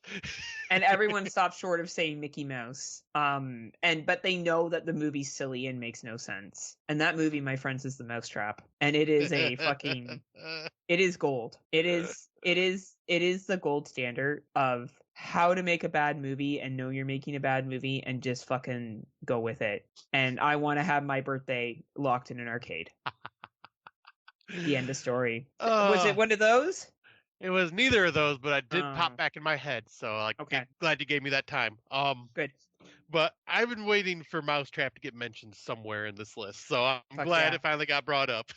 Mm-hmm. So thank you for giving me that time, because now I remember what my runner-up was. My runner-up was what I picture happens in Australia all the time, and that is Rippy, about the killer zombie kangaroo. Oh man, that movie was fucking mint too. What a great movie that was. That was man. dumb, but so fun. And then another one, and this is one I'm wondering if you just forgot about it, or if it's like, or you thought about it but changed your mind, because I remember you and I both really enjoyed it. The one that gets the award is A Most Atrocious Thing, The one about the rancid deer meat that turns Oh, people into yeah. zombies and the killer deer and everything else. Yeah. God, it's Yeah, so that was fun so too. fun. But it was fun. I even like Mary Had a Little Lamb. Like I even like that one this year. I thought that was fun too. Yeah, man. I don't know. There's some like I don't know. Sometimes people take shit too seriously. You know what I'm saying? Oh yeah. Like sometimes you just gotta like turn your brain off and be like, oh, I don't understand, and then it's great, Exactly. And for right? me, like, these movies weren't great. They got like mediocre scores, but they were still just entertaining, and I But enjoyed my time with them. truth be told, I watched Tarot and Mousetrap recently because they got picked for worst of the year. Oh yeah. I'm not rewatching the best because I already know all of them except for Late Night with the Devil. I need to refresh myself a little bit. But yeah, I rewatched the Mousetrap and Tarot. Oh, I'm sure I you did. fucking fuck yeah, I did. I was like, these movies are great. I don't know. I'm like, I didn't know we were doing all good of the year. I told everyone that those movies were in my top 10. So I love gaslighting the people in that other podcast and and telling them crazy shit that's not real. and for It's people that great. are wondering, she's talking Slumber Party Massacre. Yeah, Summer Party Massacre. Yeah. Yeah. If you listen to me on there, I do a lot of gaslighting. It's great. Oh, it's amazing. But Oh, yeah. so I guess we jump on to the next category, and that is Yeah. ew, it's all slimy. Best body horror of the year. For me, the runner-up, while the movie just was dumb and made no sense, and it's a remake. I really tried to like it, but I can't argue the fact that the practical effects were amazing. That is Street Trash. Yeah, that's fair. The That's fair. The body melting effects in this were fantastic. It was colorful. It was gross. Don't know what the fuck was going on. It made no damn sense. But also, there's that weird, goofy blue creature that the one guy keeps hallucinating that he's seen that looked silly, but also kind of cracked me up. um, so that was my runner up, but the best body horror of the year definitely once again has to go to The Substance. Agreed. Agreed. I'll say just the subtle body horror effects that happen through the first two-thirds of this film, but then that final act happens and you get Monster Eliza's suit, and the fact that a boob just grows out of her one of the mouths on the side of her and just plops to the ground, and you got faces screaming, and just it's a horrifying monster and blood and gore. Holy shit, the effects in that were gross and amazing at the Mint. same time. Mint. Yeah, mint, as Heather likes to say. Mint. It was a mint. That's for all my British folks. It was mint. I agree. It's my one and only pick. Nice. I couldn't agree more. For this next category, I didn't have anything. Really? Yeah, I'm gonna have to rely on you. I couldn't think of anything. Okay. Well, one of them you may mention Okay. because the other one I don't know. I don't think you've watched yet. But yeah, the next category is Who Goes There? Best Home Invasion. My runner-up was Here for Blood. Oh yes. Okay. Yes. Because he's babysitting at someone else's house, and then just a bunch of cultists show up and literally invade the home. So yep, got it. I gave a runner up for that, and then the Blackwell Ghost 8 actually gets the award because it's not about a ghost at this point. It's about a home invasion and someone stalking this guy, and it gets really creepy. Okay, well, I'm gonna go with Here for Blood because I agree. That's the last one that I could not think of the other one. So yes. All right, glad I could help with that. Thank you. Thank you. Yep. This one, Home for the Holidays, best holiday themed horror films. This is any. I was gonna say this is any holiday you can think of. You already know what my award's gonna go to, I'm sure. But my runner-up, Easter Bloody Easter. Fuck yeah. About killer bunny rabbits. They have glowing red eyes, and they're basically puppets. It was super stupid but entertaining, and had the theme of Easter. But of course, Terrifier 3. It is a full-blown Christmas movie from beginning to end. I mean, I can't argue that one. I made it my one and only pick. Yeah, it is absolutely on point for its Christmas theme. Yeah, I'll say because everything else, there was a lot of holiday themed movies, but none of them really hit the holidays that well. I agree with you. I agree 100%. Yeah. So yeah, shocker, Terrifier 3 from me. I know. Well, and me too. Both of us. Yeah. Both of us, right? But the next one is low budget done right. Best indie film of the year. I Hmm. brought these two up already as well, but the runner up I'll give to Milk and Cereal. Mm-hmm. And the best one though for me is Deer Camp 86. Once again, I just fucking loved this. This was the indie film for me. Mine was Here for Blood. I thought that Nice. was very, very well done. Really entertaining, really fun, and yeah, well, all the things that are low budget. I hope that they continue to build from there as a I director and actors and all that other yes, stuff, right? absolutely. I would love to see what they do next. So this next one, do you have Yay movies? I do. Do you want to hold off and put that one to last? Because like since this one isn't related to horror, and we can just That is have that fine. be That's fine. Yeah. because that just makes sense to me. So Yeah, that's cool. we'll skip that one for now, and we'll come back to it at the end here. But we'll go to someone to keep an eye on. Best first time feature length directorial debut. Hmm. This one I had to do some digging. Did a lot of digging, a lot of digging. And once again, these two films have already been mentioned before, but the runner-up goes to Anthony Cousins, who directed Frogman. I am very Yeah. curious to see what he does next. Agreed. And then the award itself goes once again to L. Van Dyke Sebautsen for Deer Camp 86. Excellent. Mine, one and only, Caitlin Cronenberg, Humane. Mm-hmm. I am definitely a Cronenberg fan. I would say I like his kids more than I like him. In terms of as a director, I think he makes some great films, don't get me wrong, but I tend to Yes. like, and I like her. Her, and I feel like she's my sister. That Humane movie is a movie I would have made. I thought it was so well done, and I look forward to seeing more from her. I do too. And I was going to say, like, because there is something in the blood of the Cronenberg family that just knows how to cover social commentaries. 100%, right? They know their social commentary. Yeah. I look forward to seeing what comes out from her as time goes on. Yep. I would say I want to see what comes out from her, from Brandon, and I want to see what their father comes up with next. And I want to hear Tim hate all of them. Yep, exactly, and not understand them. And it makes me stronger with his hate. So I'm really excited. I agree. So the next one after this will be, well, that looks real. Best practical effects. Mm. And this one, there was a lot of good practical effects this There year. was I've this got to year. There was. Once again, runner up is Street Trash because the Yeah. practical effects with that were awesome.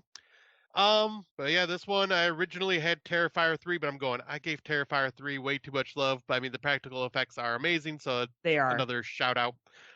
But the substance. Oh, yeah. Fuck yeah. Mine was Terrifier 3 as the runner up. I don't Fuck know how yeah. you cannot. And I said into Violent Nature. I felt like a lot of stuff Oh in there were yeah. practical, right? So I felt those two this year were very good, but honestly there were a lot of good ones. There was a lot of really good practical effects this year, even from some low budget stuff. Was actually pretty good this year too. So I this was a year of practical. We're bringing practical back, except for Under Paris. We're not looking at you, Under Yeah. Paris. And God let it be true, or God let it be good. But Gremlins 3 has been officially announced by I Christopher saw that. Columbus. So please, God, let them use practical effects and not CGI. Please, God. Oh, I feel see, right? That could Yep. go either way, Yeah. Oy. right? I know. We will see. We will see. On this one was a little tougher this year, but I Mm. thought of two, and I was like, "That's fitting." But the award or the award category is, ooh, pretty most stylish film. My runner-up was Maxine. I thought it was Yes. very stylish and Mm-hmm. very reminiscent of an '80s giallo, and also just had the look and feel of '80s from the outfits to the crimped hair to The everything. soundtrack. Yeah, the soundtrack, Yeah. the makeup, everything looked 80s. Like Agreed. it was an aesthetic at that movie. Agreed.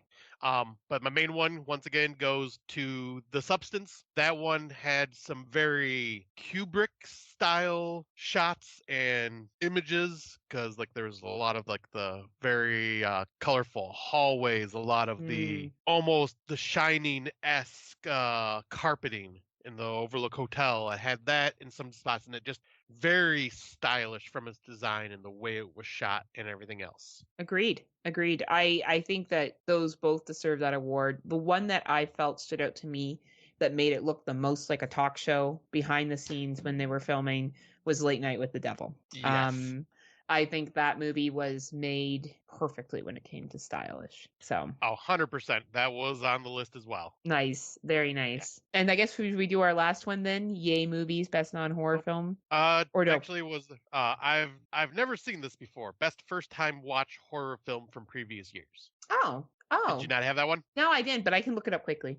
Okay. Because I could have had 7 on this list, but I just chose it as an entire franchise, and that is the Blackwell Ghost franchise. Because I had never heard anyone talk about it. I had always seen like the cover, and I'm sitting here thinking, how is there 7 of these? What I'm assuming is Paranormal Activity reject films.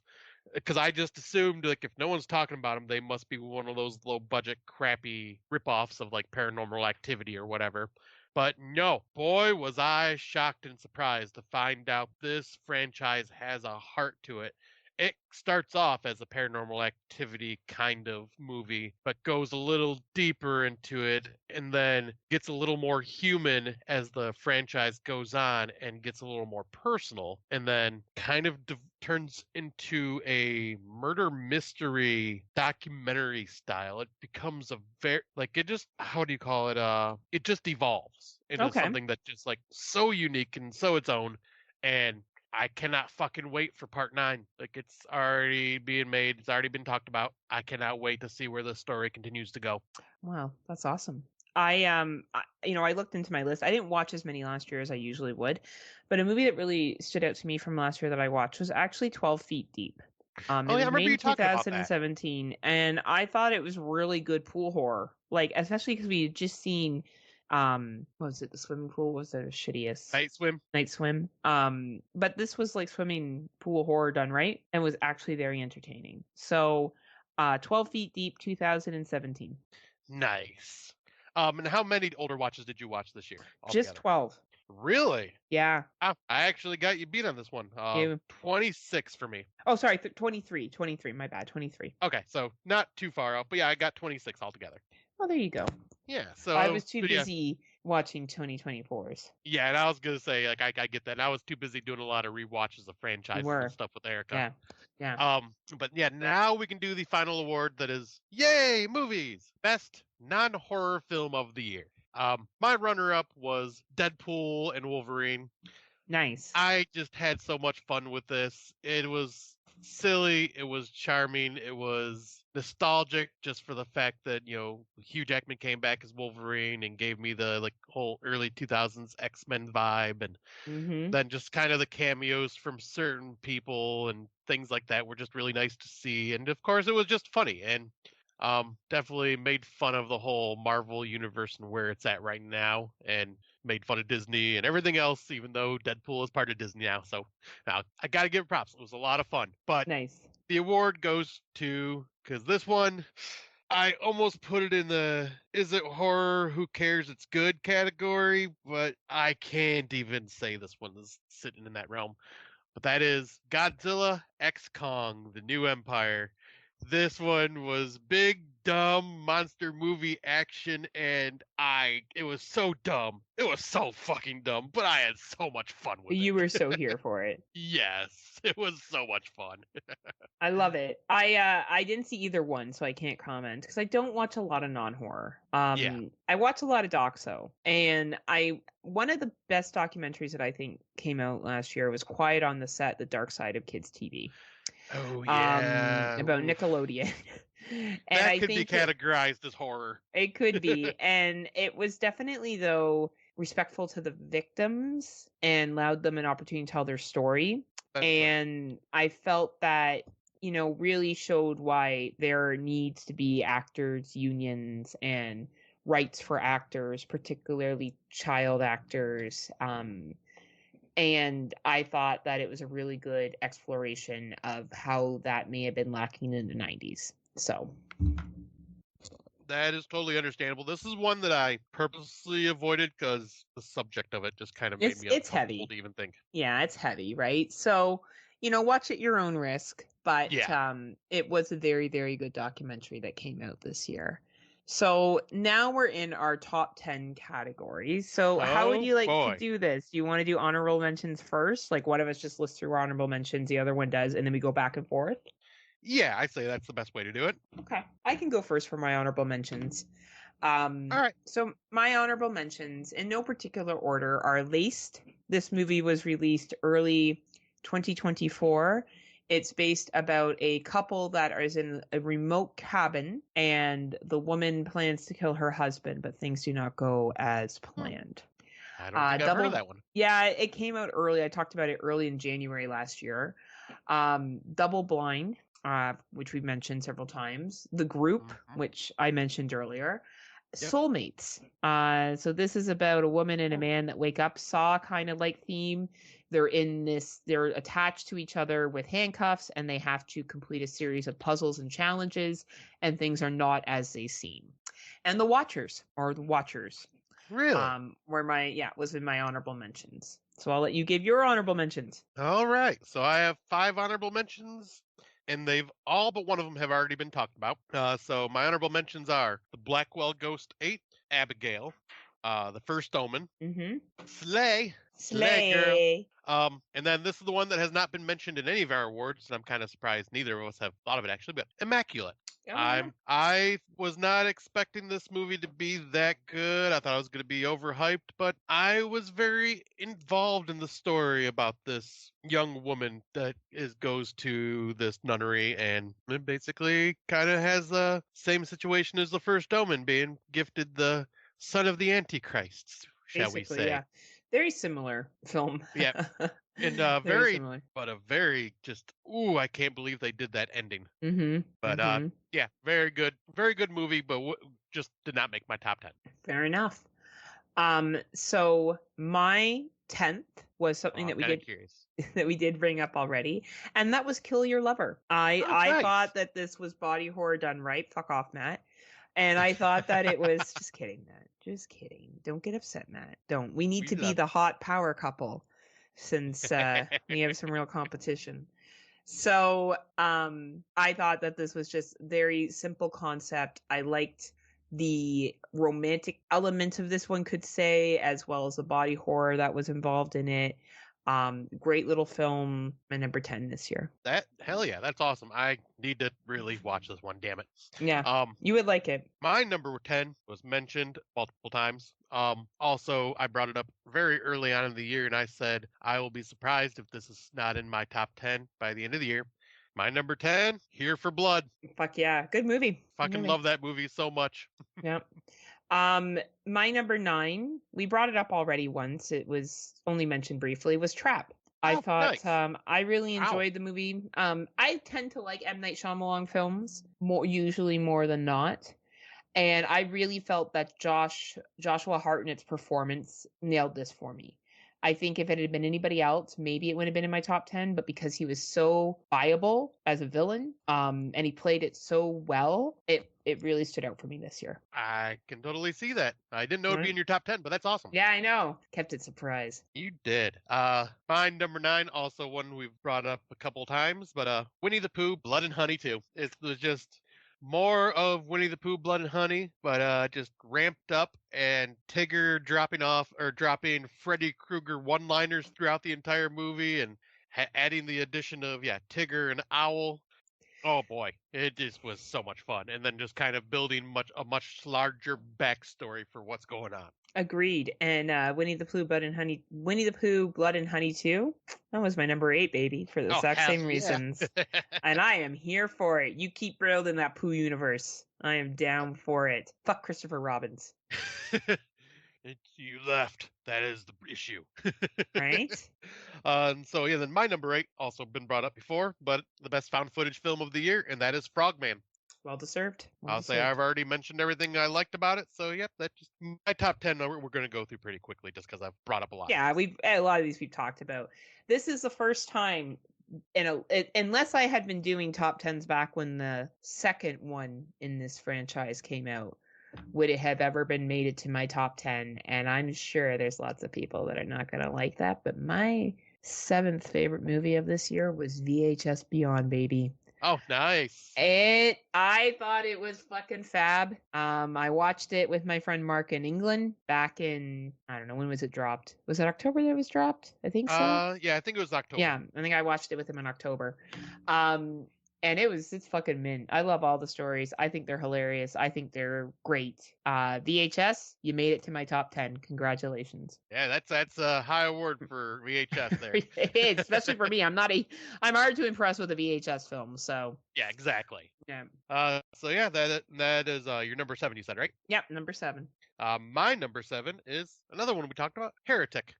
Very nice. I just love God, what is his name? Villain, the actor, It's Hugh Hugh Grant. Grant. Yeah. Yeah, love the role that Hugh Grant plays in this because I could have never pictured him as a villain, and he did such an amazing job. And just the conversations he's having and just making like the comparisons to religion, to monopoly, and all this, and I'm going, fuck, he does make a good point. Right? He He does. does it in a sadistic way, but he's making good fucking points here. 100%. That was a movie that I didn't expect to be as good as it was. It was Yeah, excellent. that was awesome. My number 6 is Oddity. We brought that up already. I recommend people go watch it on the Shuddy if they haven't had a chance to. Hell yes, that's one I still need to watch, and I will. I gotta watch that one soon. My number 6 is Infested. Good old Very French good, yeah. survival film and crazy to think we got 2 spider horror films this year, and Yes. both of them being pretty good, and well, Excellent. both being good, I should say. Yeah, I agree. My number 5 was, I brought this up a couple of times. I am a big fan of the director or what she's done so far, Ming. Hell yes. I was waiting to see if you'd have that on your list.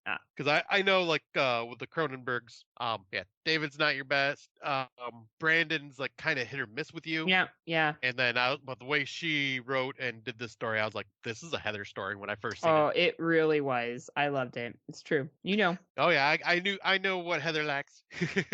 It's true. All right, so yeah, then top 5. So my number 5 is Deer Camp 86. Gotta give that baby. Gander love. Good film. Good film. My number 4 was Heretic, which we already talked about. Hell yes. Very good surprise of this year. My number 4 was The Substance. Yeah. We've talked about this one a million times, but freaking excellent film. Agreed. My number 3 will be probably what Scott regrets not watching for this list is Nosferatu. And never in a million years did I thought a Robert Eggers movie would be in my top 10, but here we are. Or top 3. Yeah, I'll say the fact that it's a top 3, that's wow. Yeah. That says something. Yeah. My number 3 is Late Night with the Devil. Just excellent throwback to 70s talk show and horror. It's great.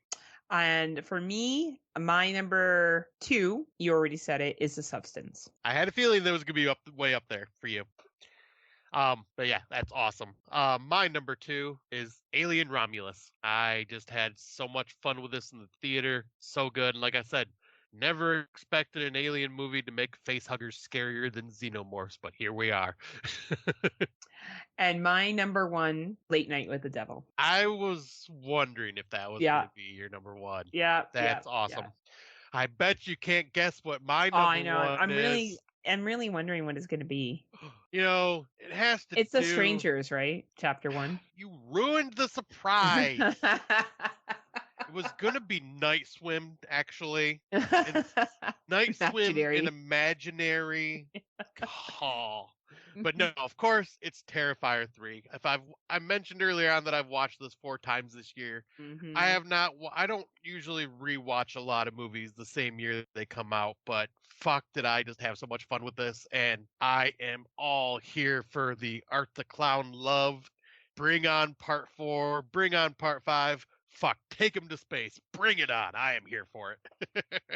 I agree. I hope they keep making them. I will keep watching them. Whether they're in my top 10 or not, it doesn't matter. They are quality films. Yes, and they are great. So that is our 2024 year wrap. It's been a year. And I'm looking forward to see what comes out in 2025 and see how we do. Yeah, I'll say, because our next episode is supposed to be what we were going to do on episode 100, which is our top 30 of 2020 to 2024. So Well, let's see if you do it whenever you're ready. Really, we're waiting on Scott, everyone. For him to make a list, it takes fucking weeks. So it does. when Scott tells me he's ready is when we're going to do it, because it won't take me that long. Yep. I'm very Comparably to him. OCD. Yes, he is. And hopefully by the time we get to talking about our 2025 releases, there'll be more movies and we can talk about them. Because as of right now, I watched Getaway. I'm not going to talk about this in a couple of months when we do this. It was fine. Yeah, I'll say It that. was fine. And I haven't watched a single thing yet, because I wanted to get through 2024 first, do the award show, Yeah. and now that that's done, I can start focusing on the little bit that we are getting from 2025 so Well, far. you can skip Getaway. It's not going to be a Shutter Award. Oh Nick man, Frost, though, it's first time that Nick Frost has written and directed a full film, I that's believe. kind of why I want to watch it, just for that. It's very much his humor. Okay, so I will probably enjoy it more then. It is funny, but it is very predictable. Oh yeah. And he is very it's very, as I was saying to Mark, my friend from England, it's very oh, British people, look at what asshole British peoples are on vacation. Look how they treat other folks. They're just assholes. I mean, so Very much that. basically the British version of American tourists. It is exactly that. It is exactly that. That is exactly what I was hoping you were going to say, and that is 100% correct. So yeah. Yeah, so I will definitely watch it just because I love everything Nick Frost has done. I love his sense of humor, so maybe it'll work for me a little more, but we shall see. And plus, there isn't anything else to watch 2025 wise right now. There is not. There is not. It is a very, very slow time. So I look forward to doing our top 30. I think it'll be a lot of fun. And Yep, and I think this is a good time to do it because it gives us time to find 2025s to watch and talk about. Yes, yes. So thank you everyone to your support and listening to this award show. It is now our longest episode because typically we try to get in and out, Scotty and I, in an hour and 30. So this is just under 2.5 hours by the time Scott finishes editing and all that other shit. So thanks for sticking with us this year. We look forward to seeing what 2025 brings. If you are not a member of the Legion Patreon, and this has now been multiple years that we've been telling you about this. Obviously, they support a lot of indie podcasts such as Scott and myself. Scott has one question, and he just needs to know one thing. It's 2024 or 2025 now. How do you not know this already? What are you waiting for? What are you waiting for? What are you waiting for? Join us. So please join us. Join us today at the Legion Patreon. Thank you, as always, to our podcasting brothers in arms and sisters. We very much appreciate you, and I look forward to listening to your list, so mine is pure and undisturbed by your demon thoughts. And do you have anything to say to the good folks, Scotty, that are listening? Yep. Just thank you as always to everybody, and much love to, like you said, to all of our podcasting brethren and sisters out there. Here's to 2025, and hopefully we get some good horror movies right off the bat, so it's not kind of a slog for us as we go throughout the year. And to all the listeners, once again, thank you for supporting us. By the time this is out, I think it's going to be around our 5-year anniversary of releasing the first episode, which is insane to think that we've been doing it this long. It's crazy. So yeah, I look forward to seeing what we continue to do. I mean, yes, the episodes are a lot more sporadic now, but that's just life. We've both gotten busier. I've gotten lazier. It's just a lot of mixed things. But we are recording this on January 19th. So I am hoping to have this done in the next couple of days. I do have a funeral I have to go to, so that's going to kind of put the kibosh on getting it done right away. But hopefully by the middle of the week or by Friday, you all will be hearing this. So until next time, unpleasant dreams, kiddies. Blumhouse do better this year, and see you. Do better, Blumhouse. Do better. For fuck's sakes, just drain the goddamn pool.